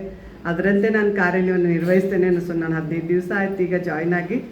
ನಮ್ಮದೊಂದು ಕಾರ್ಯಕ್ರಮ ಇದೆ, ಅದಕ್ಕೆ ಬರಬೇಕು ತಾವು ಅಂತ ಹೇಳಿ ಇನ್ವೈಟ್. ಬೇಡ ಸರ್, ನಂಗೆ ಸಾಹಿತ್ಯ ಭಾಳ ಸರಿ ಕರೆದಾಗ ನಾವು ಹೋಗಿಲ್ಲ. ತಿಗಡಿ ಸರ್ಗೂ ಎಲ್ಲ ಗೊತ್ತದ. ನಾನು ಭಾಳಷ್ಟು ಕಾರ್ಯಕ್ರಮಗಳನ್ನ ನೋಡ್ತೇನೆ, ಬಟ್ ಅದರಲ್ಲಿ ಪಾರ್ಟಿಸಿಪೇಟ್ ಮಾಡ್ಲಿಕ್ಕೆ ಅವಕಾಶನೂ ಇಲ್ಲ. ಮತ್ತು ಫ್ಯಾಮಿಲಿ ಅದು ಇದು ಅಂತ ಅಂದ್ಕೊಂಡು ಸೊ ನಂಗೆ ಭಾಳ ಇಷ್ಟ ಕಾರ್ಯಕ್ರಮಗಳು ಭಾಗಲಿಕ್ಕೆ. ಜಕ್ಕಣ್ಣವರೆಲ್ಲ ಚಂದ ಹಾಡು ಹೇಳ್ತಾರೆ, ಕೇಳಬೇಕು ಅನ್ನೋದು. ಶಾಲಾ ಹಂತದಲ್ಲೇ ನಾವೆಲ್ಲ ಹೋಗಿ ಅವ್ರದ್ದು ಕಾರ್ಯಕ್ರಮಗಳನ್ನು ಅನುಭವಿಸಿದ್ದಿದೆ. ಬಟ್ ಇದು ಒಂದು ಸುಸಂದರ್ಭ ಅಂತ ನಾನು ಅಂದ್ಕೊಳ್ತೇನೆ. ನಂಗೆ ನಿಜವಾಗ್ಲೂ ಭಾಳ ಖುಷಿ ಅನಿಸ್ತದೆ. ಎಲ್ಲರನ್ನೂ ಶಾಲ್ ಏನು ಹಾಕ್ತಾರಲ್ಲ ಅದನ್ನ ನೋಡಿದ್ರೇ ನಂಗೆ ಒಂಥರ ಖುಷಿ. ನಾನು ಹಾಕೋಬೇಕು ಅನ್ನಿಸ್ತಿತ್ತು ಅದನ್ನು. ಬಟ್ ಈಗ ಸ್ವಲ್ಪ ಹಂಗೆ ಇಟ್ಟೆ ತೆಗ್ದು. ಬಟ್ ಹಾಕಿದವ್ರು ನೋಡೋಕ್ಕೆ ನಂಗೆ ಖುಷಿ. ಯಾಕಂದ್ರೆ ನಂಗೆ ಅದಕ್ಕೆ ನಾನು ಇನ್ನೂ ನ್ಯಾಯ ಒದಗಿಸ್ತೀನೋ ಇಲ್ಲೋ ಅಂತ ಇದು ನಾನು ಹಾಕ್ಕೊಂಡಾಗ ಆ ಸಾಹಿತ್ಯದ ಇದನ್ನು ನನ್ನಲ್ಲಿ ಇರಬೇಕು ಅನ್ನೋದು ಒಂದಿದು. ಸೊ ಸರ್ ಹೇಳಿದ ಹಾಗೆ ನಾನು ನೇರವಾಗಿ ವಿಷಯಕ್ಕೆ ಬರ್ತೀನಿ. ಸೊ ಡೆಪ್ಯೂಟಿ ಚನ್ನಬಸಪ್ಪನವರ ಇದರಲ್ಲಿ ನಾವು ತುಂಬ ವರ್ಷ 14 ವರ್ಷ ನಾನು ಡೈಟಲ್ಲಿ ಉಪನ್ಯಾಸಕಿಯಾಗಿ ಕಾರ್ಯವನ್ನು ನಿರ್ವಹಿಸಿದೆ. ಅಂಥ ಸಂದರ್ಭದಲ್ಲಿ ರಾಹ ದೇಶಪಾಂಡೆ ಅವ್ರು ಸರ್ ಆಗಲಿ, ಡೆಪ್ಯೂಟಿ ಚನ್ನಬಸಪ್ಪನವರು ಸುವರ್ಣ ಮಹೋತ್ಸವನ ಎಷ್ಟು ಚೆನ್ನಾಗಿ 1858ರಿಂದ ಧಾರವಾಡದಲ್ಲಿ ಕನ್ನಡ ಶಾಲೆಗಳನ್ನು ಪ್ರಾರಂಭಿಸಿದವರೇ ಅವರು. ಕನ್ನಡದ ಸಾಹಿತ್ಯ ಅಭಿಮಾನಿಯವರು. ಅವರು ಎಲ್ಲೋ ಬಾಂಬೆ ಗೌರ್ಮೆಂಟಿಂದ ಬಂದು ಧಾರವಾಡಕ್ಕೆ ಬಂದು ಕನ್ನಡ ಶಾಲೆಗಳನ್ನು ಪ್ರಾರಂಭಿಸಿದವ್ರಿಗೆ ಎಷ್ಟು ಹೆಮ್ಮೆ ಇರಬೇಕು ಅಂತ. ನಮ್ಮದೇ ಆದಂಥ ಒಂದು ಪ್ರಾಂತ್ಯವನ್ನು ರಚನೆ ಮಾಡಿ ನಮಗೆಲ್ರಿಗೂ ಕನ್ನಡದ ಬಗ್ಗೆ ಅಭಿಮಾನವನ್ನು ಹುಟ್ಟಿ ಒಂದು TCW ಗಂಡು ಮಕ್ಕಳು ಟ್ರೈನಿಂಗ್ ಕಾಲೇಜ್ ಅಂತ ಗಂಡ್ರೇಖಾ ಸ್ಟಾರ್ಟ್ ಮಾಡಿದರು. ಆಮೇಲೆ ಹೆಣ್ಮಕ್ಳು ತರಬೇತಿ ಕೇಂದ್ರ ಪ್ರಾರಂಭವಾಯಿತು. ಅಲ್ಲಿ ಎಷ್ಟೊಂದು ಜನ ಸಾವಿತ್ರಿಬಾಯಿ ಫುಲೆ ಅವರು ಅಂಥವರು ಮಹನೀಯರೆಲ್ಲ ಸೊ ಈ ಒಂದು ಮಣ್ಣಿನಲ್ಲಿ ಕಲಿತು ಆದರ್ಶ ಮಹಿಳೆಯರಾಗಿ ಆದರ್ಶತೆಯನ್ನು ಉಳಿಸ್ಕೊಟ್ಟಂಥ ನಾಡಿನಲ್ಲಿ ನಾವೆಲ್ಲ ಇದ್ದೇವೆ. ಸೊ ಈ ಒಂದು ಇದರಲ್ಲಿ ನಾನು ಹೇಳಬೇಕು ಅಂದರೆ ಸರ್ಗೆ ಮೊನ್ನೆ ಮಾಚಕ್ನೂರು ಸರ್ ಒಂದು ಕನ್ನಡದ ಬಗ್ಗೆ ಅಭಿಮಾನ ಬೆಳೆಸಬೇಕು ಅನ್ನೋದು ಅವರು ಪುಸ್ತಕ ಬರೆದ್ರು. ನಂಗೆ 50 ಪುಸ್ತಕ ನೀವು ಎಲ್ಲರಿಗೂ ಕೊಡ್ರಿ ಅಂತಂದ್ರೆ ಈ ಕನ್ನಡ ಯಾರು ತೊಗೊಳ್ತಾರೋ ಇಲ್ಲ ಏನೋ ಅಂದ್ಕೊಂಡೆ. ನಾನು ಸರ್ ಫೋನ್ ಮಾಡಿ ಇಲ್ಲ ನಾನು ಬರೆದಿದ್ದೇನೆ, ಸ್ವಲ್ಪ ಯಾರು ನಿಮಗೆ ಆತ್ಮೀಯರು ಯಾರು ನಿಮಗೆ ಇಷ್ಟ ಆಗ್ತದೋ ಅವ್ರಿಗೆ ಈ ಪುಸ್ತಕ ಕೊಡ್ರಿ. ಅವರಂತೆ ನಾನು 50 ಬುಕ್ ಯಾರು ಕೊಡಬೇಕು ಅಂತ ಎಷ್ಟು ಜನ ಬಂದು ಆ ಪುಸ್ತಕಗಳನ್ನು ನನಗೆ ಕೊಡ್ರಿ ನನ್ನ ಕಡೆನೇ ಒಂದು ಪುಸ್ತಕ ಒಳ್ಳೆಯಿಲ್ಲ. ಆ ರೀತಿ ಅಭಿಮಾನ ಇದ್ದವ್ರು ಇನ್ನೂ ಇದ್ದಾರೆ. ಬಟ್ ನಮಗಿಲ್ಲಿ ಸರ್ ಹೇಳಿದಾಗೆ ಸಂವಹನ ಎಷ್ಟು ಮುಖ್ಯ ಆಗ್ತದೆ ಅಂತಂದರೆ ನಾವು ಒಂದೇ ಭಾಷೆಗೆ ಇದನ್ನು ಆಗ್ಲಿಕ್ಕಾಗೋದಿಲ್ಲ. ಬೇರೆ ಬೇರೆ ಭಾಷೆಗಳನ್ನು ನಾವು ಕಲಿತು ಬಟ್ ನಮ್ಮ ಹೆಮ್ಮೆಯ ಕನ್ನಡ ಭಾಷೆಯನ್ನು ನಾವು ಬೆಳೆಸಬೇಕು ಅನ್ನೋದು ನಮ್ಮೆಲ್ಲರ ಆಶಯ ಆಗಿದೆ. ಅದರಂತೆ ಇವತ್ತು ನಾವೆಲ್ಲ ಶಾಲೆಗೆ ಹೋಗ್ತಿದ್ವಿ. ವಿಸಿಟ್ ಗುರು ತಿಗಡಿ ಸರ್ಗೂ ಗೊತ್ತದೆ. ಅವ್ರ ಶಾಲೆ ಒಂದು ಎರಡು ಬಾಳೆಲೆ ಹರಡು ಹಾಡನ್ನು ಇವತ್ತಿಗೂ ಮಕ್ಕಳು ನಮ್ಮ ಟೀಚರ್ಸ್ ಯಾರು 60s ಬಾರ್ನ್ ಇದ್ದಾರಲ್ಲ ಅವರೆಲ್ಲರೂ ಮಕ್ಕಳಿಗೆ ಆ ಹಾಡನ್ನು ಹೇಳ್ಕೊಡ್ತಾ ಇರ್ತಾರೆ, ಮಕ್ಕಳು ಹಾಡ್ತಿರ್ತಾರೆ. ಆಮೇಲೆ ಇನ್ನೂ ಒಂದು ವಿಶೇಷ ಏನಂದರೆ, ನನ್ನ ಕಸಿನ್ ಅಮೆರಿಕಾದಲ್ಲಿದ್ದಾನೆ. ಓದು ಕರ್ನಾಟಕದ ಕಾರ್ಡ್ಗಳನ್ನು ಕನ್ನಡದ ಎಷ್ಟು ಚೆನ್ನಾಗಿ ಇದ್ದು ಅಂತಂದ್ರೆ ನಮ್ಮ ಮಕ್ಕಳೇ ಅವ್ನು ಚೆನ್ನಾಗಿ ಯೂಸ್ ಮಾಡಿಲ್ಲ. ಬಟ್ ವಿದೇಶಗಳಲ್ಲಿ ಆ ಕಾರ್ಡ್ಗಳನ್ನು ಎಷ್ಟು, ನಾನೇ ಒಂದು ಸೆಟ್ಟು ಅವ್ರಿಗೆ ಕೊಟ್ಟಿದ್ದಿದೆ. ಅವರು ಅಲ್ಲಿನೂ ಕನ್ನಡವನ್ನು, ನಮ್ಮ ಕನ್ನಡಿಗರು ಅಲ್ಲಿ ಬೆಳೆಸ್ತಾ ಇದ್ದಾರೆ ಸರ್. ಸೊ ಆದರೆ ತಮಗೆ ಗೊತ್ತಿರೋ ಹಾಗೆ ಈಗ ಸ್ವಲ್ಪ ಬಳಕೆ ಕಡಿಮೆ ಆಗ್ತಾ ಇದೆ. ಬಟ್ ಈ ಸ್ಪರ್ಧಾತ್ಮಕ ಯುಗದಲ್ಲಿ ಭಾಷೆ ಬಹಳ ಮುಖ್ಯವಾಗಿರ್ತದೆ. ಅದಕ್ಕೆ ನಾವು ಒಂದು ಹಂತಕ್ಕೆ ಬೆಳಿಬೇಕು ಅಂತಂತಂದರೆ ಎಲ್ಲ ಭಾಷೆನೂ ನಾವು ಕಲಿಬೇಕು, ನಮ್ಮದೇ ಆದಂಥ ಸ್ವಾಭಿಮಾನದ ಕನ್ನಡವನ್ನು ನಾವು ಉಳಿಸ್ಬೇಕು, ಬಳಸಬೇಕು ಅನ್ನೋದು ನಮ್ಮೆಲ್ಲರ ಆಶಯ ಆಗಿರಬೇಕು ಅನ್ನೋದು. ಸರ್ ಹೇಳಿದ ಹಾಗೆ ಇಲ್ಲಿ ನಾನು ಈ ದತ್ತಿಯನ್ನು ಇಡೋದೇನಿದೆ ಅಲ್ಲ, ಭಾಳ ಇದು ಸಂಗ್ರಹ ಮಾಡೋದು ಎಲ್ರಿಗೂ ಕಷ್ಟದ ಕೆಲಸನೇ. ಇದು ಕೇಳಬೇಕಲ್ಲ ಹೋಗಿ ಅವ್ರು ಕೊಡ್ತಾರೋ ಇಲ್ಲೋ ಅನ್ನೋದು. ಬಟ್ ಇದಕ್ಕೊಂದು ಸ್ವಾಭಿಮಾನನೂ ಇದೆ. ಬಟ್ ಸರ್ ಹೇಳಿದ್ರು 86 ನಾನು ಅವಾಗಿಂದ ಈ ಕನ್ನಡ ಸಾಹಿತ್ಯ ಇದಕ್ಕೆ ದತ್ತಿ ಪ್ರಾರಂಭ ಮಾಡಿದ್ವಿ ನಾವು. 5,000ದಿಂದ 1,00,000ದವರೆಗೆ. ಇದು ಇವತ್ತು ಮನಿ ವ್ಯಾಲ್ಯೂನು ಅಷ್ಟಾಗಿ 5,000ಕ್ಕೆ ಆವಾಗ ನಾವು ಎಷ್ಟೊಂದು ವ್ಯಾಲ್ಯೂ ಇತ್ತು. 1,00,000 ಕೊಟ್ಟಾಗೂ ನಾವು ಎಷ್ಟೊಂದು ಕಾರ್ಯಕ್ರಮಗಳು ಮಾಡಲಿಕ್ಕೆ ಕಷ್ಟ ಸಾಧ್ಯ ಆಗ್ತದೆ. ಸರು ನನಗೆ ಅವರು ಒಂದು ಪುಸ್ತಕ ಕೊಟ್ಟರು, ಬದುಕಿನ ಬುತ್ತಿ ಬಿಚ್ಚಿದ ಅಂತ. ನಾನು ಓದೋದು ಟೈಮ್ ಸಿಗಲ್ಲ. ಬಟ್ ಸರ್ದೊಂದು ಪುಸ್ತಕ ಓದಿ ಎಷ್ಟೆಲ್ಲ ಕಷ್ಟಪಟ್ಕೊಂಡು, ಒಂದು ಸಾಹಿತ್ಯ ಅಂದರೆ ಕಷ್ಟ ಇರುತ್ತೆ, ತುಂಬ ಕಲಿಬೇಕು, ಸ್ಟ್ರೆಸ್ ಇರ್ತದೆ ಅನ್ನೋದನ್ನು ನಾನು ಅವ್ರದ್ದು ಪುಸ್ತಕದಲ್ಲಿ ಎಷ್ಟೆಲ್ಲ ಕಷ್ಟ ಇದ್ರೂ ನಗ್ನಗ್ತಾ 4 ಜನರ ಜೊತೆಗೆ ಇದ್ದಾಗ ನಾವು ಏನೆಲ್ಲ ಮರಿತೇವೆ ಅನ್ನೋದಕ್ಕೆ ಅವರೇನೆ ಇಲ್ಲಿ ಒಂದು ಉದಾಹರಣೆ ಅಂತ ನಾನು ಹೇಳ್ತಿದ್ದೆ.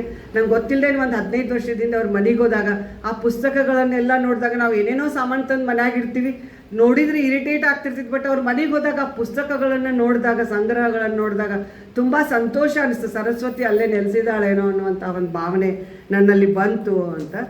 ಆದರೆ ಈಗ ಮೇಡಮ್ ಹೇಳಿದ ಹೋಗಿ ಭಾಳ ಚೆನ್ನಾಗಿ ತ್ರಿಪದಿ ಸಾಹಿತ್ಯವನ್ನು ಹೇಳಿದರು. ನಮ್ಮ ಅಜ್ಜಿ ಇದ್ದರು, ನಾನು ಹಳ್ಳಿಯಲ್ಲೇ ಬೆಳೆದಿದ್ದು, ನನ್ನ ಬಾಗಲಕೋಟೆ ತುಂಗಳ ನನ್ನ ತಾಯಿ ಮನೆ. ಸೊ ನಾವು ವಿದ್ಯಾಭ್ಯಾಸಕ್ಕಂತ 85ರಲ್ಲಿ ಧಾರವಾಡಕ್ಕೆ ಬಂದೆ. 85ರಿಂದ ನಂದು ಎಲ್ಲ ಉನ್ನತ ಶಿಕ್ಷಣ ಎಲ್ಲ ಇಲ್ಲೆಲ್ಲ ಕನ್ನಡದಲ್ಲಿ ಭಾಳ ಚೆನ್ನಾಗಿ ಮಾತಾಡ್ತಾರೆ. ನಾನು ಇದು ಅರ್ಥಶಾಸ್ತ್ರದಲ್ಲಿ MA ಮಾಡಿ ನಾ ಏನು ಮಾತಾಡ್ತೀನೋ ಇಲ್ಲೋ ಅಂತ ನಂಗೆ ಗೊತ್ತಿಲ್ಲ. ಬಟ್ ಅಷ್ಟು ಚೆನ್ನಾಗಿ ಬರದೇ ಇದ್ದರೂ ಒಂದು ಹಂತಕ್ಕೆ ನಾನು ಹೇಳ್ತೀನಿ ಅನ್ನೋ ಕಾನ್ಫಿಡೆನ್ಸ್ ನನ್ನಲ್ಲಿದೆ. ಸೊ ನಾನು ಅರ್ಥಶಾಸ್ತ್ರದಲ್ಲಿ ಪದವಿಯನ್ನು ಪಡ್ಕೊಂಡೆ. ಸರ್ ನನ್ನ ಜೊತೆಗಿದ್ದಾರೆ ಅನ್ನೋ ಸಂತೋಷನೂ ನನಗಾಯ್ತು. ಇಲ್ಲಿ ಏನು ಅಂತಂದರೆ, ನಮ್ಮ ಅಜ್ಜಿ ಅವರು ಅವಾಗೆಲ್ಲ ಶಾವಿಗೆ ಮನೆಯೊಳಗೆ ಮಾಡ್ತಿದ್ರು. ನಾವೀಗ 1 kg 2 kg ಹಿಟ್ಟು ತೊಗೊಂಡು ಶಾವಿಗೆಯನ್ನು ಗಿರಣಿಯಲ್ಲೋ ಅಲ್ಲೆಲ್ಲ ಮಷೀನಲ್ಲಿ ಹಾಕ್ಸ್ಕೊಂಡು ಬರ್ತಿದ್ವಿ. ಅವಾಗ ನಮ್ಮ ಮನೆಗೆಲ್ಲ ದೊಡ್ಡದು, ನಮ್ಮ 4 ಎತ್ತಿನ ಒಕ್ಕಲ್ತನ ಎಲ್ಲ ಇರ್ತಿತ್ತು. ದೊಡ್ಡ ಮನೆ. ಒಂದು ಪಡ್ಸಲಾಗಿ ನಾವೆಲ್ಲ ಮಲಗಿರ್ತಿದ್ವಿ. ಅವ್ರು 3 ಗಂಟೆ 4 ಗಂಟೆಗೆ ಎದ್ದು ಒಂದು 4 ಮಂದಿ ಬೀಸ್ಲಿಕ್ಕೆ ಬರ್ತಿದ್ವಿ. 2 ಬೀಸುಕಲ್ಲಿ ಇರ್ತಿತ್ತು. ಬೀಸಿದ ಗೋಧಿ ಎಲ್ಲ ಬುಟ್ಟಿಯಾಗಿಟ್ಟು ಬುಟ್ಟಿಯೊಳಗೆ ಅವ್ರು ಬೀಸ್ತಿದ್ರು. ಬೀಸುವಾಗ ನಾವು ನಮ್ಮ ಮೇಲೆ ಹಾಡಬೇಕು ಅವ್ರು ಅನ್ನೋದಕ್ಕೆ ನಾವು ಎದ್ದು ಕೂಡ್ತಿದ್ವಿ. ಅವ್ರು ನನ್ನ ಕ್ಯಾರೆಕ್ಟ್ರ್ ಏನಿರ್ತಿತ್ತಲ್ಲ, ಅವರೇ ಹಾಡು ಕಟ್ಟಿ ಹಿಂಗೆ ಮುಖ ಉಳ್ಳೋಳು, ಹಿಂಗೆ ಕಣ್ಣು ಉಳ್ಳೋಳು, ಹಿಂಗೆ ಧೈರ್ಯ ಉಳ್ಳೋಳು ಅಂತ ಹೇಳಿ ಅದನ್ನು ಭಾಳ ಚಂದ ಹಾಡ್ತಿದ್ರು ನಮ್ಮ ಅಜ್ಜಿ. ನನ್ನ ಮೇಲೆ ಹಾಡು, ನಾವು 6 ಮಂದಿ ಹೆಣ್ಮಕ್ಳು, ನನ್ನ ಮೇಲೆ ಹಾಡಂತ ಕ್ಯೂ ಹಚ್ಕೊಂಡು ಕೂಡ್ತಿದ್ವಿ. ಅಂದರೆ ಜನಪದ ಏನದಲ್ಲ, ವ್ಯಾಲ್ಯೂಸನ್ನು ಬೆಳೆಸ್ತು ಅನ್ನೋದನ್ನು ನಾವೆಲ್ಲೂ ಮರಿಬಾರ್ದು.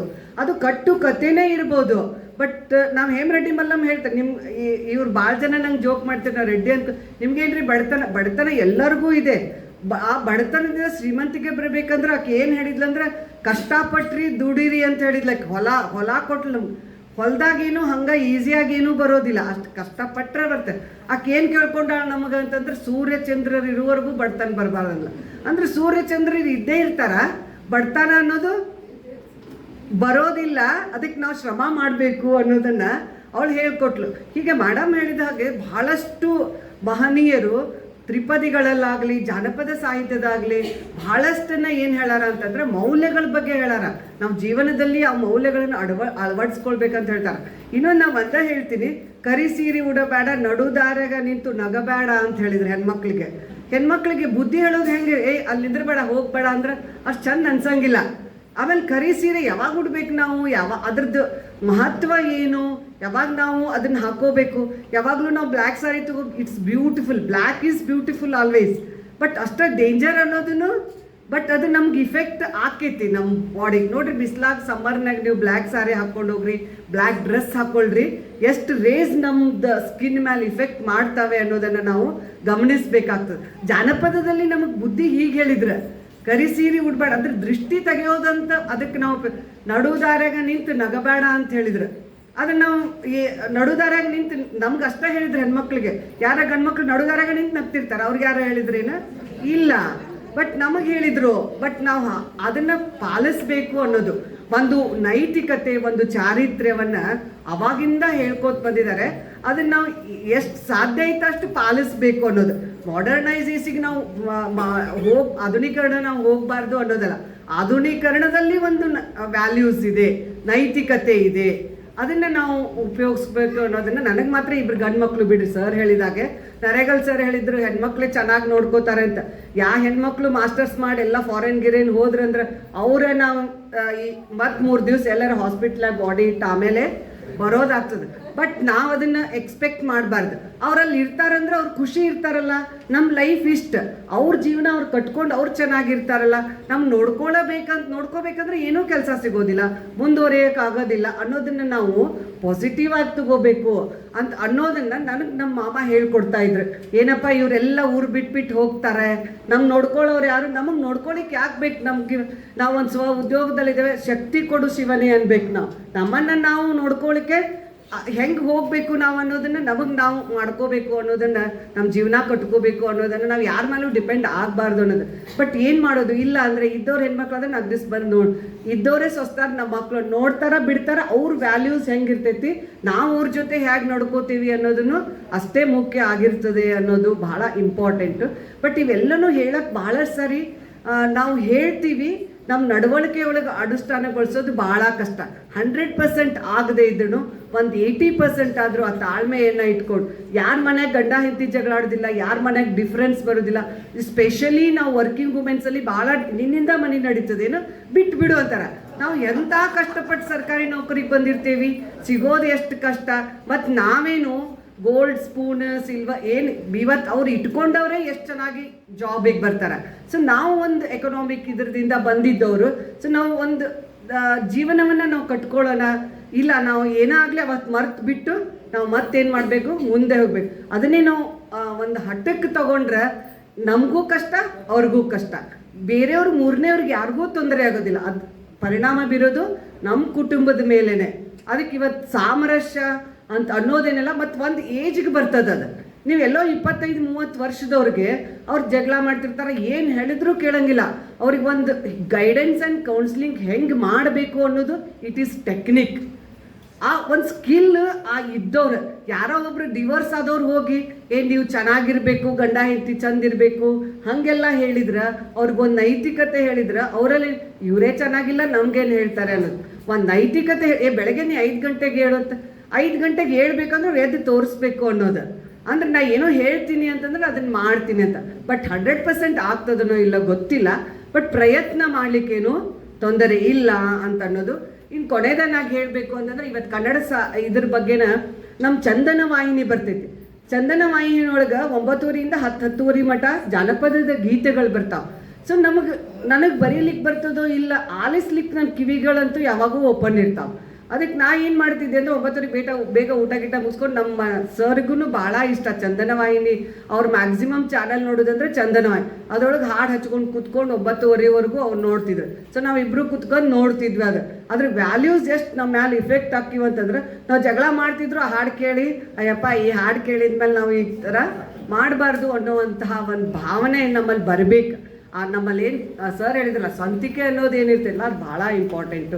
ನಾವು ಯಾರೋ ಹೇಳ್ತಾರೆ ಕೇಳ್ತಾರೆ ಮಾಡಬೇಕು ಅನ್ನೋದಕ್ಕಿಂತ ನಮಗೂ ಅದು ನಮ್ಮದೇ ಆದಂಥ ಒಂದು ಡಿಸಿಷನ್ ಮೇಕಿಂಗ್, ನಿರ್ಣಯ, ಅದು ಒಂದು ಸ್ಥಳಾವಕಾಶ ಎಲ್ಲ ಇದೆ. ಆ ಸ್ಥಳಾವಕಾಶ ಮೇಡಮ್ ಹೇಳಿದಾಗೆ ನಾನು ಬರೀ MA ಮುಗಿಸಿದ್ದೆ, ಮದುವೆ ಆಯಿತು, ಮದುವೆ ಆದಮೇಲೆ B.Ed M.Ed KES ಬರೆದು ನನ್ನ ಮೊದಲನೇ ಮಗ ಹುಟ್ಟಿದ್ದ. ಅವ ಭಾಳ ಸಮಾಧಾನ ಇದ್ದ, ಯಾರೋ ನೋಡ್ಕೋತಿದ್ರು, ಮಾಡಿಕೊಂಡು ಈ ಒಂದು ಹುದ್ದೆ ಒಳಗೆ ಇವತ್ತು ಇಲ್ಲಿಗೆ ಬಂದು ನಿಲ್ಲಕ್ಕೆ ಬಹಳಷ್ಟು ಕೈಗಳು ನನ್ನ ಹಿಂದೆ ಇದ್ದಾವೆ. ನಾನು ಬೆಳೆಸಿದ್ದಾರೆ, ಸಂಸ್ಥೆ ಬೆಳೆಸಿದೆ, ಗುರುಗಳು ಬೆಳೆಸಿದ್ದಾರೆ, ತಂದೆ ತಾಯಿಗಳು ಬೆಳೆಸಿದ್ದಾರೆ, ಆತ್ಮೀಯರು ಬೆಳೆಸಿದ್ದಾರೆ. ಎಲ್ಲರಿಂದ ನಾವು ಒಂದು ವೇದಿಕೆಗೆ ಬರ್ಲಿಕ್ಕೆ ಸಾಧ್ಯ ಆಗಿತ್ತು. ಅವರೆಲ್ಲರೂ ನಾವು ಸ್ಮರಿಸಬೇಕು ಅನ್ನುವಂಥ ಮಾತನ್ನೇ ಹೇಳ್ತಾ ನಾನು 2 ಮಾತನ್ನು ಹೇಳಲಿಕ್ಕೆ, ಉದ್ಘಾಟಕರಾಗಿ ಕರೆಸಲಿಕ್ಕೆ ಸಂತೋಷದಿಂದ ಇವತ್ತು ಕಾರ್ಯಕ್ರಮವನ್ನು ಉದ್ಘಾಟನೆ ಮಾಡಿದ್ದೆ. ಅವಕಾಶ ಕೊಟ್ಟಿದ್ದಕ್ಕೆ ನಾನು ಎಲ್ಲರಿಗೂ ವಂದನೆಗಳನ್ನು ಹೇಳ್ತೇನೆ. ಸ್ಪೆಷಲಿ ಲಿಂಗರಾಜ್ ಅಂಗಡಿ ಸರ್ ಅವ್ರಿಗೆ ಯಾವಾಗೋ ಗೊತ್ತಿಲ್ಲ ನನಗೆ ಅವ್ರದ್ದು ಒಂದು ಅನ್ನ ಹಾಗೆ ನನ್ನನ್ನು ಕಾರ್ಯಕ್ರಮಕ್ಕೆ ಕರೆಸು ಸನ್ಮಾನಿಸಿದ್ದಾರೆ. ತುಂಬ ಚಿರಋಣಿ ಆಗಿದ್ದೇನೆ ಅಂತ ಹೇಳ್ತಾ ಎಲ್ಲರಿಗೂ ನಮಸ್ಕಾರ.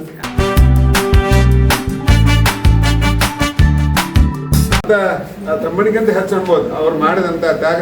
ನಮ್ಗೆ ಎಷ್ಟೋ ಸಂದರ್ಭದಲ್ಲಿ ಪಾಪ ಅವ್ರಲ್ಲ ಕಸ ಹೊಡ್ತಾರೆ ಇದ್ರೊಳಗೆ ನಮ್ಗೇನು ಕಾರ್ಯಕ್ರಮ ಮಾಡ್ಬೇಕಲ್ಲ, ಮತ್ತೆ ರಂಗೋಲಿ ಹಾಕಲ್ಲ, ಇಷ್ಟಾಗಿ ತಾವ ಎಷ್ಟೋ ಈ ಅಂತ ಅವ್ರು ಮಾಡಿದ್ದಕ್ಕೆ ನಾನು ಯಶಸ್ವಾಗಿ ಅಂತ ಹಾಗಾಗಿ ಒಂದು ಭಾವಿ ನಿವೃತ್ತ ಜೀವನ ಸುಖಮಾಗಲಿ. ದಂಪತಿ ಸದ್ಯಕ್ಕೆ ಮನೆಗೆ ಹೋದಾಗ ಎಷ್ಟು ಪ್ರೀತಿ ಮಾಡ್ತಾರೆ, ಮಕ್ಕಳು ಮಾಡ್ತಾರೆ ಅಂತ ಒಂದು ಒಳ್ಳೆಯ ಸ್ನೇಹಿತರನ್ನ ಪಡೆದಿದ್ದೇ ನನಗೆ ಭಾಗ್ಯ ಅಂತ ಅವ್ರಿಗೆ ಒಳ್ಳೇದಾಗಲಿ ಅಂತೇಳಿ ನನ್ನ ಮಾತು ಸರ್.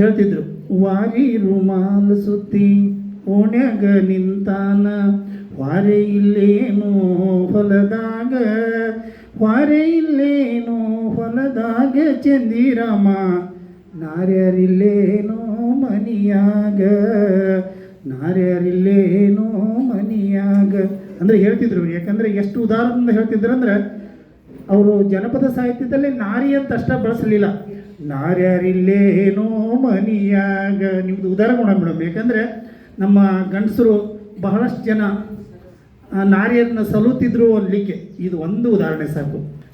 ಆದ್ಮೇಲೆ ತಮಗೆಲ್ಲ ಗೊತ್ತಿರ್ಬೋದು, ನಾವು ದಿನನಿತ್ಯದ ನಮ್ಮ ವೃತ್ತಿಯ ಜೊತೆಗೆ ಅಂದರೆ ಪ್ರಾಥಮಿಕ ಶಾಲೆಯ ಶಿಕ್ಷಕನಾಗಿ ಕೆಲಸ ಮಾಡೋದ್ರ ಜೊತೆಗೆ ನಿರಂತರವಾಗಿ ಸಮಾಜಮುಖಿಯಾಗಿ ಹಲವಾರು ಕಾರ್ಯಕ್ರಮಗಳನ್ನ ಮಾಡ್ತಾ ಬಂದ್ವಿ. ಅದು 1998ರಲ್ಲಿ ನಾನು ಮಡಿಕೇರಿಯಿಂದ ಧಾರವಾಡಕ್ಕೆ ವರ್ಗಾವಣೆಯಾಗಿ ಬಂದಾಗ, ಅಂದರೆ ನಾವು DLRC ರಿಕ್ರೂಟ್ಮೆಂಟಲ್ಲಿ ಅಪಾಯಿಂಟ್ ಆದ್ವಿ. ಅಂದರೆ 1990ರಲ್ಲಿ MA ಎಕನಾಮಿಕ್ಸ್ ಮುಗಿಸ್ಕೊಂಡು ನಾನು LLB ಮಾಡ್ತಿದ್ದೆ.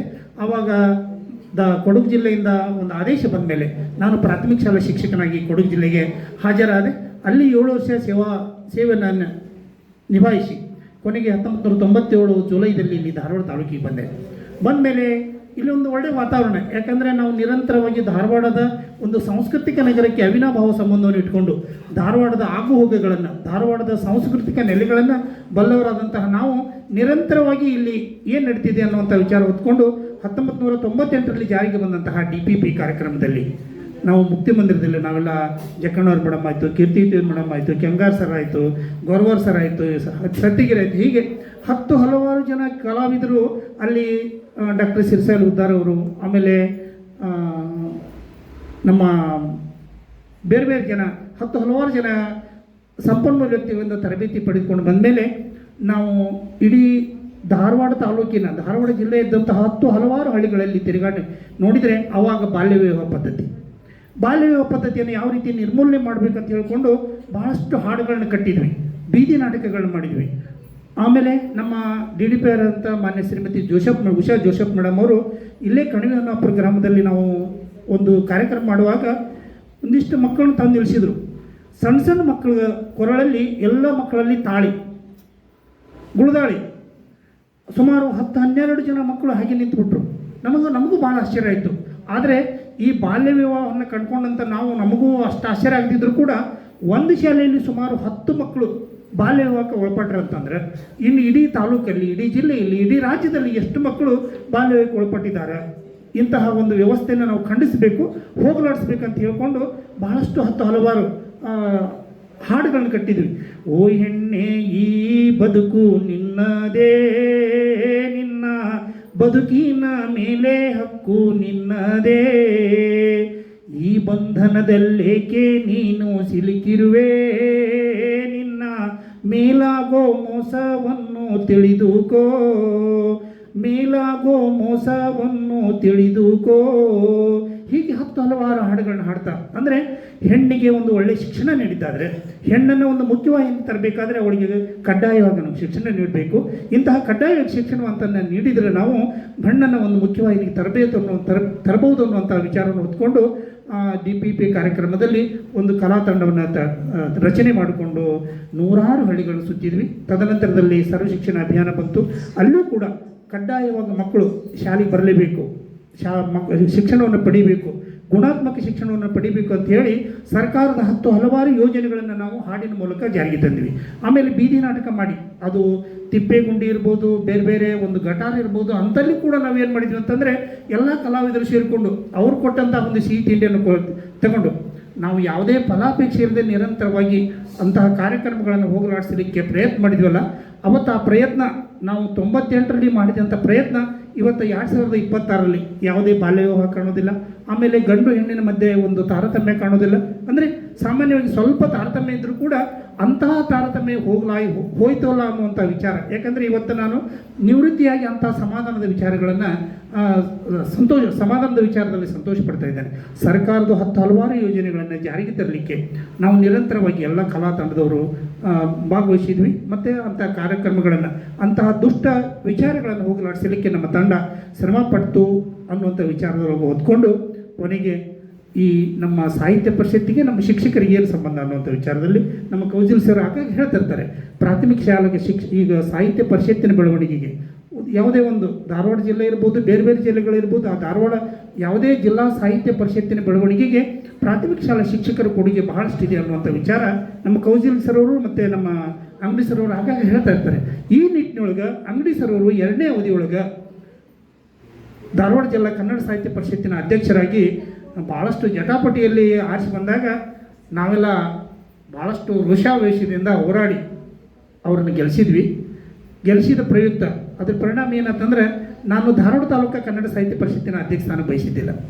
ಒಟ್ಟಾರೆಯಾಗಿ ನಮ್ಮ ತಂಡಕ್ಕೆ ಇಲ್ಲಿ ಒಂದು ಸ್ಥಾನ ಸಿಗಬೇಕು, ನಮ್ಮ ರಿಹರ್ಸಲ್ ಮಾಡಲಿಕ್ಕೋ ಅಥವಾ ಮಗದೊಂದು ಒಳ್ಳೆಯ ಸಾಂಸ್ಕೃತಿಕವಾಗಿ ಒಂದು ಒಳ್ಳೆಯ ಕಾರ್ಯಕ್ರಮಗಳನ್ನು ಪ್ರಾಕ್ಟೀಸ್ ಮಾಡಲಿಕ್ಕೆ ನಮ್ಮ ಸಾಹಿತ್ಯ ಪರಿಷತ್ತೊಳಗೆ ಜಾಗ ಸಿಗಬೇಕು ಅನ್ನುವಂಥ ವಿಚಾರದಲ್ಲಿ ಹೋರಾಟ ಮಾಡಿದ್ವಿ ಹೊರತು ಬೇರೆ ವಿಚಾರಕ್ಕೆ ನಾವು ಎಂದೂ ಹೋರಾಟ ಮಾಡಲಿಲ್ಲ. ಯಾಕಂದರೆ ಅಂಗಡಿ ಸರ ಒಂದು ನೈಪುಣ್ಯತೆ ಇರ್ಬೋದು, ಅವರ ಒಂದು ಉದಾರತನ ಇರ್ಬೋದು, ಅವ್ರದ್ದು ಒಂದು ಸಹೃದಯತೆ ಇರ್ಬೋದು, ಅವ್ರನ್ನ ಕಂಡು ನಾವು ಏನು ಮಾಡಿದ್ವಿ ಅಂದರೆ ಇಡೀ ಕಲಾ ತಂಡ 2ನೇ ಅವಧಿಗಳಿಗಂತೂ ಭಾಳಷ್ಟು ಹೋರಾಟ ಮಾಡಿದ್ವಿ. ಹೋರಾಟ ಮಾಡಿ ಅಂದಿನಿಂದ ಇವತ್ತಿನವರೆಗೆ ಅದರ ಪ್ರತಿಫಲ ಅಂತಂದರೆ ನಾನು ಸುಮಾರು 5 ವರ್ಷಗಳವರೆಗೆ ಡಾಕ್ಟರ್ ಮನು ಬಳಿಗಾರ್ ಅವರು ಅದೇ ವರ್ಷ ಅದನ್ನು ಬದಲಾವಣೆ ಮಾಡಿದರು. ಬದಲಾವಣೆ ಮಾಡಿದ ಮೇಲೆ ನಾನು 3 ವರ್ಷದ ಅವಧಿಗೆ ಬದಲಿ 5 ವರ್ಷದ ಅಧ್ಯಕ್ಷನಾದೆ. ಕೊರೋನಾ ಟೈಮಲ್ಲಿ ಕೂಡ ಸುಮಾರು 4 ಸಮ್ಮೇಳನಗಳನ್ನ ಮಾಡಿ ಅಂಗಡಿ ಸರ್ವರ ಮಾರ್ಗದರ್ಶನದಲ್ಲಿ ಯಶಸ್ವಿ ಆದಿ ಅನ್ನುವಂತಹ ಮನೋಭಾವನೆಯನ್ನು ಹೊತ್ಕೊಂಡು ನಾವು ನಿರಂತರವಾಗಿ ಹೇಳ್ತಿದ್ದೀವಿ ಸರ್. ಈಗ ಅಂತಂದರೆ ಸಾಯಂಕಾಲದ ಹೊತ್ತಿಗೆ ಶಾಲೆ ಬಿಟ್ಟ ತಕ್ಷಣ ಸಾಯಂಕಾಲದ ಹೊತ್ತಿಗೆ ಇವತ್ತಿನ ಹೊತ್ತು ನಾವು ನಮ್ಮ ಜಗುಚಂದ್ರ ನೆನೆಸ್ಕೊಳ್ಬೇಕು. ಯಾಕಂದರೆ ಇಡೀ ರಂಗಭೂಮಿಗೆ ನಮ್ಮ ತಂಡವನ್ನು ಪರಿಚಯ ಮಾಡಿಸಿದಂಥ ವ್ಯಕ್ತಿ, ನಮ್ಮನ್ನೆಲ್ಲ ಕರೆಸ್ಕೊಂಡು ನಾನು ಸುಮಾರು 20 ಕಿಲೋಮೀಟರ್ ದೂರದಲ್ಲಿ ಗೊಳದಕೊಪ್ಪ ಗ್ರಾಮದಲ್ಲಿದ್ದೆ. ಸಾಯಂಕಾಲ ಶಾಲೆ ಬಿಟ್ಟ ಮೇಲೆ ಇಲ್ಲಿ ರಿಹರ್ಸಲ್ ಬರ್ತಿದ್ದೆ. ರಿಹರ್ಸಲ್ ಮುಗಿಸ್ಕೊಂಡು ಮತ್ತೆ 10 ಗಂಟೆ ಹೋಗ್ಬೇಕಾದ್ರೆ ಹೋದ್ಮೇಲೆ ಹೆಂಡತಿ ಜೊತೆಗೆ ಜಗಳ, ಏನು ನಿಮ್ಗೆ ಉದ್ಯೋಗ ಭವಿಷ್ಯತೆ ಇಲ್ಲ, ಇಂಥ ಕೆಲಸ ಯಾಕೆ ಮಾಡ್ತೀರಿ, ರಾತ್ರಿ 10 ಗಂಟೆಗೆ ಟ್ರಕ್ ಹಿಡ್ಕೊಂಡ್ಬರ್ಬೋದು, ಬೇರೆ ಬೇರೆ ವ್ಯಾನಲ್ಲಿ ಬರೋದು, ಇಂತಹ ಕಷ್ಟದಲ್ಲಿ ಯಾಕೆ ಜೀವನ ಮಾಡ್ತೀರಿ ಅಂತ ಹೇಳಿ ಹೋರಾಟ ಮಾಡ್ತಿದ್ವಿ. ಆದಾಗ್ಯೂ ಕೂಡ ಇಡೀ ಸಮಾಜಕ್ಕೆ ಏನಾದರೂ ಒಂದು ಕೊಡುಗೆ ಕೊಡಬೇಕು, ಸಮಾಜದಲ್ಲಿ ಒಂದು ಬದಲಾವಣೆ ತರಬೇಕು, ಇಡೀ ಸಮಾಜಕ್ಕೆ ನಾನು ಒಬ್ಬ ವಿಚಾರವಂತನಾಗಿ ಇಡೀ ಸಮಾಜಕ್ಕೆ ಏನಾದರೂ ಕೊಡುಗೆ ಕೊಡಲಿಲ್ಲ ಅಂತಂದರೆ ನಾನು ಹುಟ್ಟೆ ವ್ಯರ್ಥ ಅನ್ನುವಂಥ ವಿಚಾರದಲ್ಲಿ ಹೊತ್ಕೊಂಡು ಹೆಂಡತಿ ಜೊತೆಗೆ ಜಗಳ ಮಾಡಿಕೊಂಡು ಕೂಡ ಅವಳು ಒಂದು ಪ್ರೀತಿಯಿಂದ ಜಗಳ ಮಾಡ್ತಿದ್ಲು. ತದನಂತರದಲ್ಲಿ ತಿದ್ದಿ ಬುದ್ಧಿ ಹೇಳಿದಾಗ ಅವಳು ಇವತ್ತು ನನ್ನ ಮಕ್ಕಳನ್ನೆಲ್ಲ ಬಹಳಷ್ಟು ಎತ್ತರ ಮಟ್ಟಕ್ಕೆ ಬೆಳೆಸಿದಾಳೆ ಅಂತಂದರೆ ಅವಳು ಕೊಡುಗೆ ನನಗಿಂತ ಜಾಸ್ತಿನೇ ಐತೆ ಅನ್ನುವಂಥ ಮನೋಭಾವನದ್ದು. ಒಟ್ಟಾರೆಯಾಗಿ ಮಾತಾಡಲಿಕ್ಕೆ ಗೊಂದಲ ಆಗ್ತಾಯಿದೆ, ಯಾಕಂದರೆ ನೀವೆಲ್ಲ ಹಾಡಿಗೆ ಕಾಯ್ತಾ ಇದ್ದರೆ ಸಣ್ಣದಾಗಿ ಒಂದು ಹಾಡು ಹೇಳ್ಕೊಂಡು ಮುಗಿಸ್ತಾ ಇದ್ದೇನೆ. ದಯವಿಟ್ಟು ಬೇಜಾರು ಮಾಡೋದು ಸಣ್ಣದಾಗಿ. ಅದನ್ನೇ ಇವತ್ತು ಭಾಳಷ್ಟು ನೋವಿನ ವಿಚಾರ. ಯಾಕಂದರೆ ತಾಯಿ ಬಗ್ಗೆ ಹೇಳಿದರು. ನನ್ನ ತಾಯಿ ಹೇಳ್ತಿದ್ಲು, ನಿರಂತರವಾಗಿ ಕೆಲಸ ಮಾಡಿ ನಿನ್ನ ನಿವೃತ್ತಿ ಜೀವನ ಮುಗಿದ ಮೇಲೆ ನನ್ನ ಜೊತೆಗೇ ಇರಬೇಕು ಅನ್ನುವಂತಹ ಮಾತು ಹೇಳ್ತಿದ್ಲು. ಆದರೆ ನಾನು ನಿವೃತ್ತಿ ಆಗೋಕ್ಕಿಂತ ಮೊದಲೇ ನನ್ನ ತಾಯಿ ಈ ಲೋಕವನ್ನು ತ್ಯಜಿಸಿದ್ಲು ಅಂತಂದರೆ ಭಾಳಷ್ಟು ನೋವು ಪಡುವಂಥ ವಿಚಾರ. ನಿಜವಾಗ್ಲೂ ನನಗೆ ಈ ಸನ್ಮಾನ ತಗೊಳ್ಳುವಂಥ ಮನಸ್ಸಿರಲಿಲ್ಲ. ತಾಯಿ ಸಮ್ಮುಖದಲ್ಲೇ ತಗೋಬೇಕು ಅನ್ನುವಂತಹ ಪ್ರೀತಿ ಇತ್ತು. ಆದರೆ ತಾಯಿ ಕಳ್ಕೊಂಡೆ. ಆ ಬಗ್ಗೆ ಬಡತನದಲ್ಲಿ ಬೆಳೆಸಿ ಬಡತನದಲ್ಲಿ ಸಾಕಿ ಯಾವ ರೀತಿ ನನ್ನನ್ನು ಈ ಮಾರ್ಗಕ್ಕೆ ಈ ಹಂತಕ್ಕೆ ತಂದು ಅನ್ನುವಂಥ ನೆನಪು ಸದಾ ಕಾಡುತ್ತಿರುವಂಥ ಸಂದರ್ಭದಲ್ಲಿ ತಾಯಿನ ನೆನಪು ಮಾಡಿಕೊಂಡು ಒಂದು ಹಾಡುವಂತಹ ಗಳಿಗೆ ದಯವಿಟ್ಟು ಎಲ್ಲಾದರೂ ವಿಷಯ ಜಾರಿ ಹೋಗಿದ್ದರೆ ಕ್ಷಮಿಸಬೇಕು ಅನ್ನುವಂಥ ಮಾತನ್ನು ಹೇಳಿಕೊಂಡು ಕೆಲವೊಂದು ನುಡಿಗಳನ್ನು ಮಾತ್ರ ತಾಯಿಯನ್ನು ಕುರಿತಾಗಿ ಹಾಡಲಿಕ್ಕೆ ಇಷ್ಟಪಡ್ತೇನೆ. ನಮ್ಮನ್ನು ಹಾಡೆದವಳು ಹಡೆದು ಜೋಕೆ ಮಾಡಿದವಳು, ನಮ್ಮನ್ನು ಹಾಡೆದವಳು ಹಡೆದು ಜೋಕೆ ಮಾಡಿದವಳು ತಾಯಿಯಲ್ಲವೇ ನಮ್ಮ ತಾಯಿಯಲ್ಲವೇ, ತಾಯಿಯಲ್ಲವೇ ನಮ್ಮ ತಾಯಿಯಲ್ಲವೇ. ನವಮಾಸ ಗರ್ಭದಿ ಹೊತ್ತು ನಾನಾ ಕರ್ಮದಿ ಹೆತ್ತು, ನವಮಾಸ ಗರ್ಭದಿ ಹೊತ್ತು ನಾನಾ ಕರ್ಮದಿ ಹೆತ್ತು ಸಾವುನೋ ಸಹಿಸಿದವಳು, ಸಾವುನೋ ಸಹಿಸಿದವಳು ತಾಯಿಯಲ್ಲವೇ. ನಮ್ಮನ್ನು ಹಾಡೆದವಳು ಹಡೆದು ಜೋಕೆ ಮಾಡಿದವಳು, ನಮ್ಮನ್ನು ಹಡೆದವಳು ಹಡೆದು ಜೋಕೆ ಮಾಡಿದವಳು ತಾಯಿಯಲ್ಲವೇ ನಮ್ಮ ತಾಯಿಯಲ್ಲವೇ.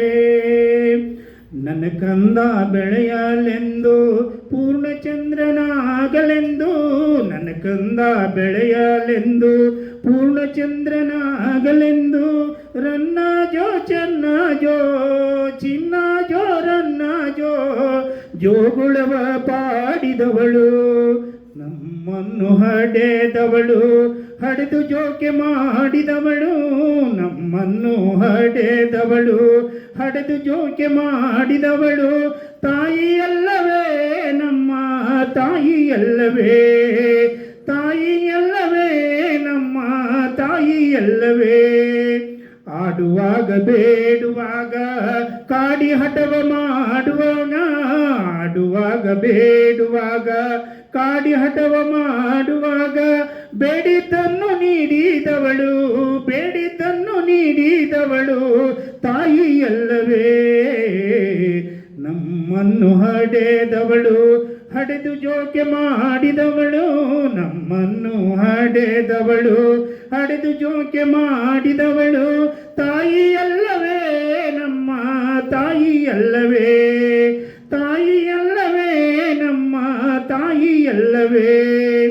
ಮಮತೆ ದಯಾ ಮೂರ್ತಿ ಎಂದು ಮೂರು ಲೋಕ ದೇವರೆಂದು, ಮಮತೆ ದಯಾ ಮೂರ್ತಿ ಎಂದು ಮೂರು ಲೋಕ ದೇವರೆಂದು ಸಾರವೇದ ಶಾಸ್ತ್ರ ಸಮಾನ, ಸಾರವೇದ ಶಾಸ್ತ್ರ ಸಮಾನ ತಾಯಿಯಲ್ಲವೇ.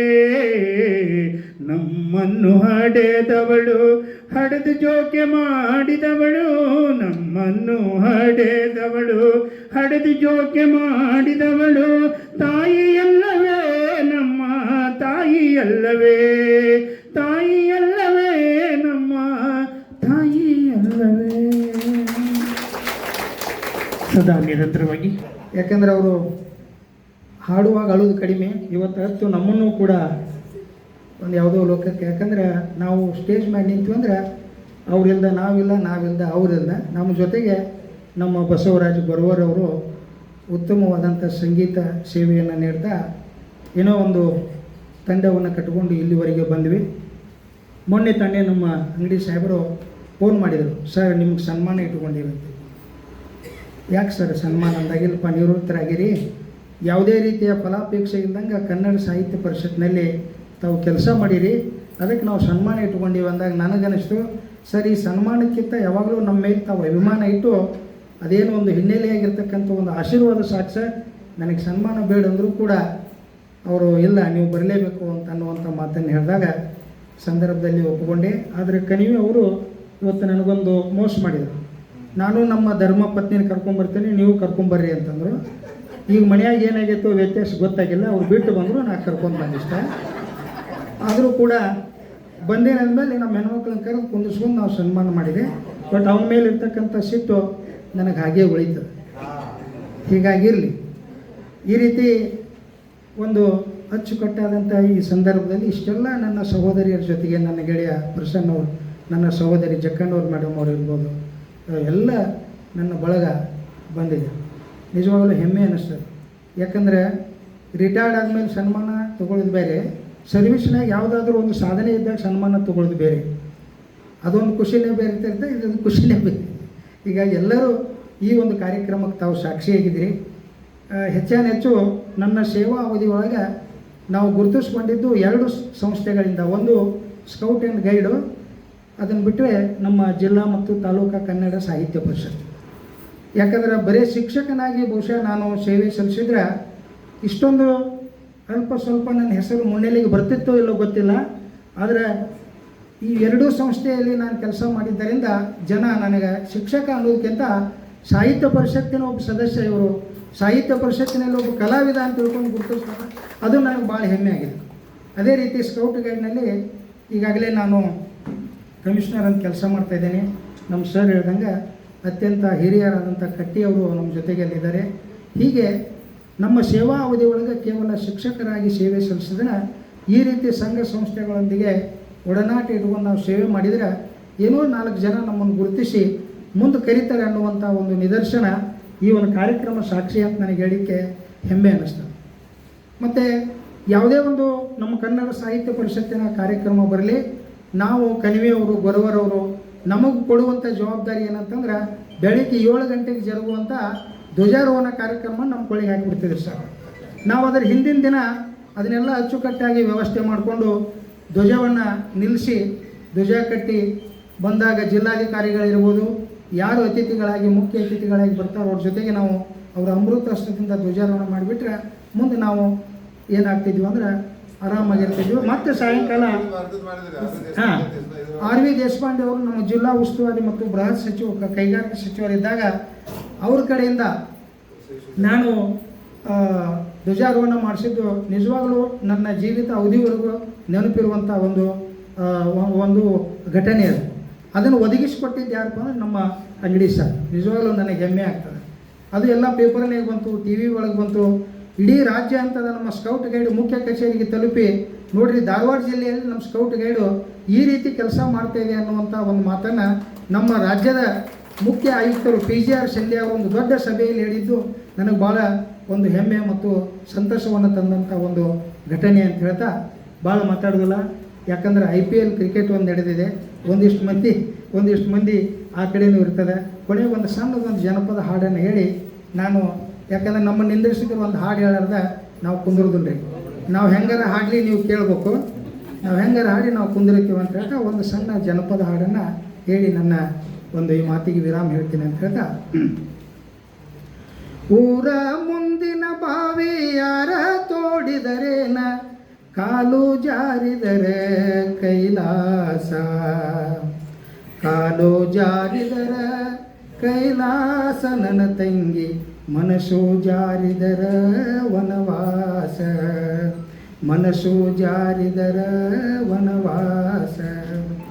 ಊರ ಮುಂದಿನ ಬಾವಿ ಯಾರ ತೋಡಿದರೇನ, ಕಾಲು ಜಾರಿದರ ಕೈಲಾಸ, ಕಾಲು ಜಾರಿದರ ಕೈಲಾಸ, ನನ್ನ ತಂಗಿ ಮನಸ್ಸು ಜಾರಿದರ ವನವಾಸ, ಮನಸ್ಸು ಜಾರಿದರ ವನವಾಸ. ಕರಿಸೀರೆ ಉಡಬೇಡ ಕರಿಮಾನಿ ಬಿಡಬೇಡ, ಕರಿಸೀರೆ ಉಡಬೇಡ ಕರಿಮಾನಿ ಬಿಡಬೇಡ, ಹೊರಬಾಗಿಲಿಗೆ ನಿಂತು ನಗಬೇಡ, ತಲೆ ಬಾಗಿಲಿಗೆ ನಿಂತು ನಗಬೇಡ, ನನ್ನ ತಂಗಿ ತವರಿಗೆ ಹೆಸರ ತರಬ್ಯಾಡ, ತವರಿಗೆ ಹೆಸರ ತರಬ್ಯಾಡ. ಊರ ಮುಂದಿನ ಬಾವಿ ಯಾರ ತೋಡಿದರೇನ, ಕಾಲು ಜಾರಿದರ ಕೈಲಾಸ, ಕಾಲು ಜಾರಿದರ ಕೈಲಾಸ, ನನ್ನ ತಂಗಿ ಮನಸ್ಸು ಜಾರಿದರ ವನವಾಸ, ಮನಸ್ಸು ಜಾರಿದರ ವನವಾಸ. ಬಂಗಾರ ಬಳಿ ತೊಟ್ಟು,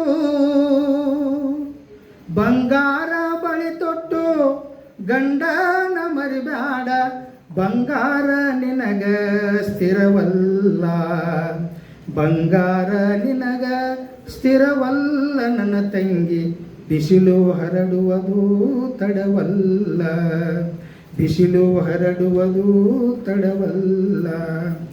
ಊರ ಮುಂದಿನ ಬಾವಿ ಯಾರ ತೋಡಿದರೇನ, ಕಾಲು ಜಾರಿದರ ಕೈಲಾಸ, ಕಾಲು ಜಾರಿದರ ಕೈಲಾಸ ನನ್ನ ತಂಗಿ, ಮನಸ್ಸು ಜಾರಿದರ ವನವಾಸ, ಮನಸ್ಸು ಜಾರಿದರ ವನವಾಸ. ಕುದುರೆನ ತಂದೆಯವನೇ ಜೀನಾವ ಬಿಗಸಿಯವನೇ, ಕುದುರೆನ ತಂದೆಯವನೇ ಜೀನಾವ ಬಿಗಸಿಯವನೇ, ಬರಬೇಕು ತಂಗಿ ಮದುವೆಗೆ, ಬರಬೇಕು ತಂಗಿ ಮದುವೆಗೆ. ಕುದುರೆನ ತಂದೆಯವನೇ ಜೀನಾವ ಬಿಗಸಿಯವನೇ, ಕುದುರೆನ ತಂದೆಯವನೇ ಜೀನಾವ ಬಿಗಸಿಯವನೇ, ಬರಬೇಕು ತಂಗಿ ಮದುವೆಗೆ, ಬರಬೇಕು ತಂಗಿ ಮದುವೆಗೆ. ಅಂಗಳ ಗುಡಿಸೋರಿಲ್ಲ, ಗಂಗಾ ತೊಳೆಯೋರಿಲ್ಲ, ಹೇಗೆ ಬರಲಣ್ಣ ಮದುವೆಗೆ. ಅಂಗಳ ಗುಡಿಸೋರಿಲ್ಲ, ಗಂಗಾ ತೊಳೆಯೋರಿಲ್ಲ, ಹೇಗೆ ಬರಲಣ್ಣ ಮದುವೆಗೆ. ಅಂಗಳಕ್ಕೆ ಆಳಿಡುವೆ, ಗಂಗಾಕ್ಕೆ ತುತ್ತಿಡುವೆ, ಅಂಗಳಕ್ಕೆ ಆಳಿಡುವೆ, ಗಂಗಾಕ್ಕೆ ತುತ್ತಿಡುವೆ, ಬರಬೇಕು ತಂಗಿ ಮದುವೆಗೆ, ಬರಬೇಕು ತಂಗಿ ಮದುವೆಗೆ. ಕುದುರೆನ ತಂದೆಯವನೇ ಜೀನಾವ ಬಿಗಸಿಯವನೇ, ಕುದುರೆನ ತಂದೆಯವನೇ ಜೀನಾವ ಬಿಗಸಿಯವನೇ, ಬರಬೇಕು ತಂಗಿ ಮದುವೆಗೆ, ಬರಬೇಕು ತಂಗಿ ಮದುವೆಗೆ. ಮಳೆಯಾರ ಬಂದೈತಿ, ಹೊಳೆಯಾರ ತುಂಬೈತಿ, ಹೇಗೆ ಬರಲಣ್ಣ ಮದುವೆಗೆ. ಮಳೆಯಾರ ಬಂದೈತಿ, ಹೊಳೆಯಾರ ತುಂಬೈತಿ, ಹೇಗೆ ಬರಲಣ್ಣ ಮದುವೆಗೆ.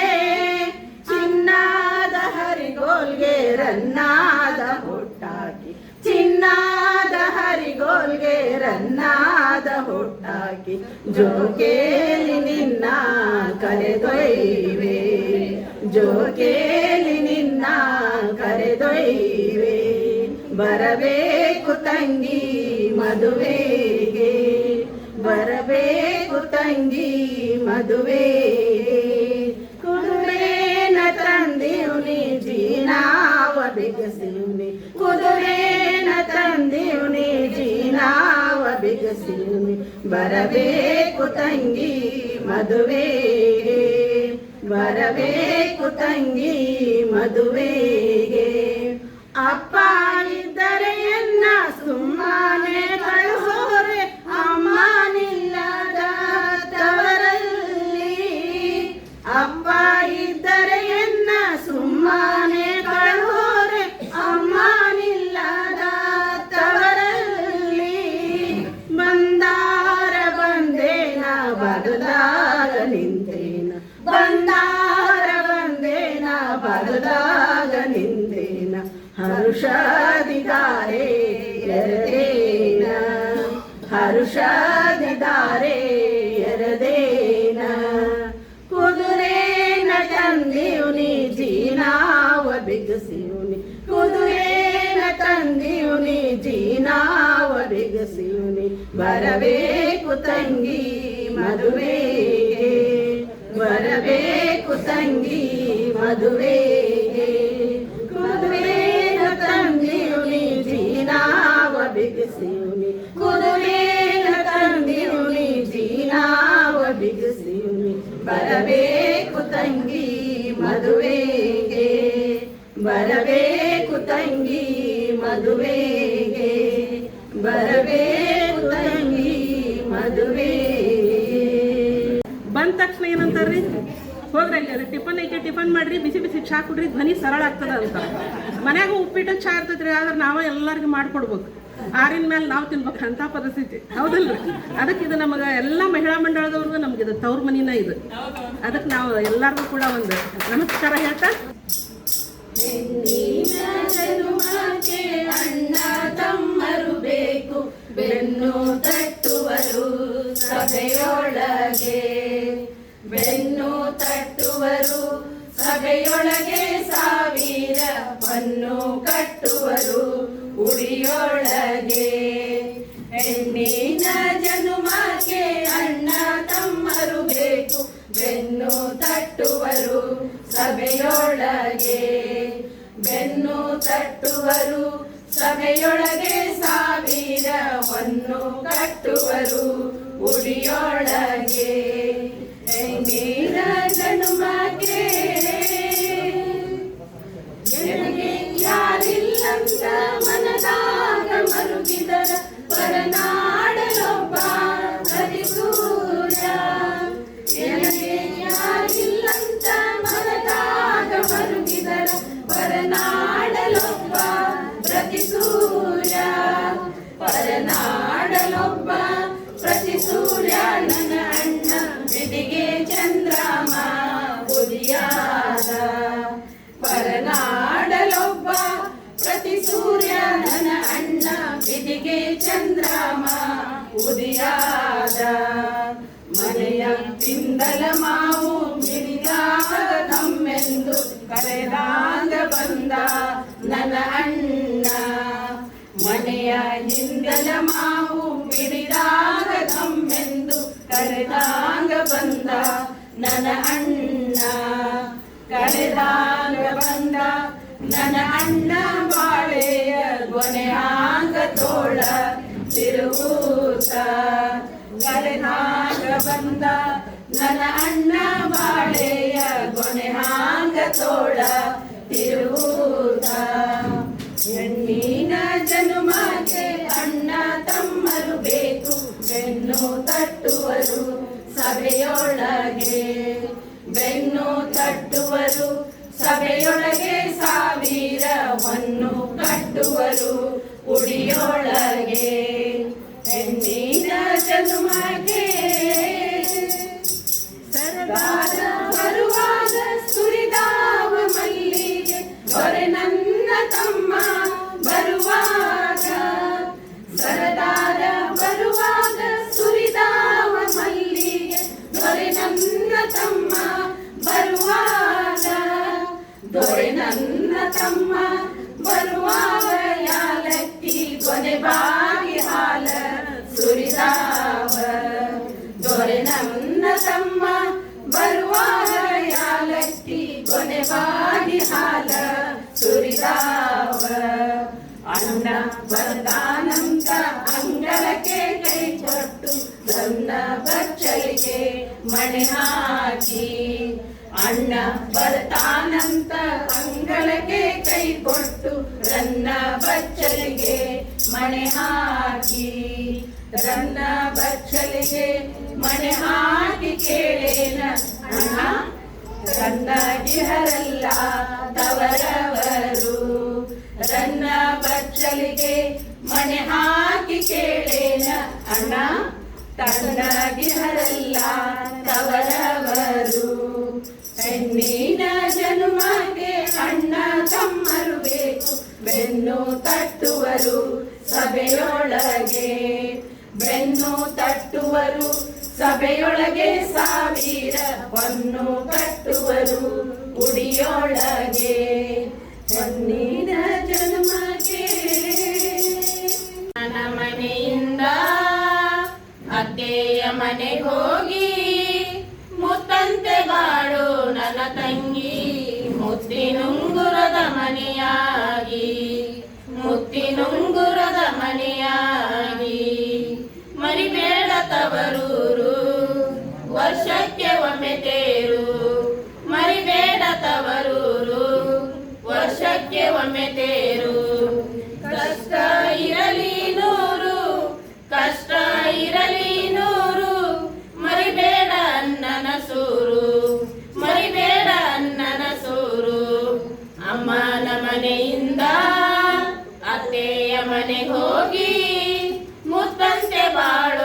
ನನ್ನ ತಂಗಿ ಮುತ್ತಿನುಂಗುರದ ಮನೆಯಾಗಿ ನಿರ್ಮಾನ್ಯ ಸಂಘ ಬೇಡ ಅದು ವಿರಸಕ್ಕೆ ದಾರಿ ನೋಡ ನಿರ್ಮಾನ್ಯ ಸಂಘ ಬೇಡ ಅದು ವಿರಸಕ್ಕೆ ದಾರಿ ನೋಡ ಕೈಯೊಳಗಿರಲಿ ಮನಸ್ಸು ಕೈಯೊಳಗಿರಲಿ ಮನಸ್ಸು ಕನಬೇಡ ಹುಚ್ಚು ಕನಸು ಕನಬೇಡ ಹುಚ್ಚು ಕನಸು ಅಮ್ಮನ ಮನೆಯಿಂದ ಅತ್ತೆಯ ಮನೆಗೆ ಹೋಗಿ ಮುತ್ತಂತೆ ಬಾಳು ನನ್ನ ತಂಗಿ ಮುತ್ತಿನುಂಗುರದ ಮನೆಯಾಗಿ ಮುತ್ತಿನುಂಗುರದ ಮನೆಯಾಗಿ ನಗು ನಗುತ್ತಾ ಹೇಳೋರೆಲ್ಲ ನಿನ್ನ ಕಷ್ಟಕ್ಕೆ ಬರುವರಿಲ್ಲ ನಗು ನಗುತ್ತಾ ಹೇಳೋರೆಲ್ಲ ನಿನ್ನ ಕಷ್ಟಕ್ಕೆ ಬರುವರಿಲ್ಲ ಎದೆಯೊಳಗಿರಲಿ ಭೀತಿ ಎದೆಯೊಳಗಿರಲಿ ಭೀತಿ ಮರೆಯದಿರು ಎಂದಿಗೂ ನೀತಿ ಮರೆಯದಿರು ಎಂದಿಗೂ ನೀತಿ ಅಮ್ಮನ ಮನೆಯಿಂದ ಅತ್ತೆಯ ಮನೆಗೆ ಹೋಗಿ ಮುತ್ತಂತೆ ಬಾಳು ನನ್ನ ತಂಗಿ ಮುತ್ತಿನುಂಗುರದ ಮನೆಯಾಗಿ ಮುತ್ತಿನುಂಗುರದ ಮನೆಯಾಗಿ ಸುತ್ತೆಲ್ಲ ಕಣ್ಣಿರಲಿ ನಿನ್ನ ಮಾತಲ್ಲಿ ಮಿತಿರಲಿ ಸುತ್ತೆಲ್ಲ ಕಣ್ಣಿರಲಿ ನಿನ್ನ ಮಾತಲ್ಲಿ ಮಿತಿರಲಿ ಪಡೆದಿರು ಎಂದಿಗೂ ಅನುಮಾನ ಪಡೆದಿರು ಎಂದಿಗೂ ಅನುಮಾನ ಬಿಡದಿರು ನಿನ್ನ ಬಿಗುಮಾನ ಬಿಡದಿರು ನಿನ್ನ ಬಿಗುಮಾನ ಅಮ್ಮನ ಮನೆಯಿಂದ ಅತ್ತೆಯ ಮನೆಗೆ ಹೋಗಿ ಮುತ್ತಂತೆ ಬಾಳು ನನ್ನ ತಂಗಿ ಮುತ್ತಿನುಂಗುರದ ಮನೆಯಾಗಿ ಮುತ್ತಿನುಂಗುರದ ಮನೆಯಾಗಿ ಮುತ್ತಿನುಂಗುರ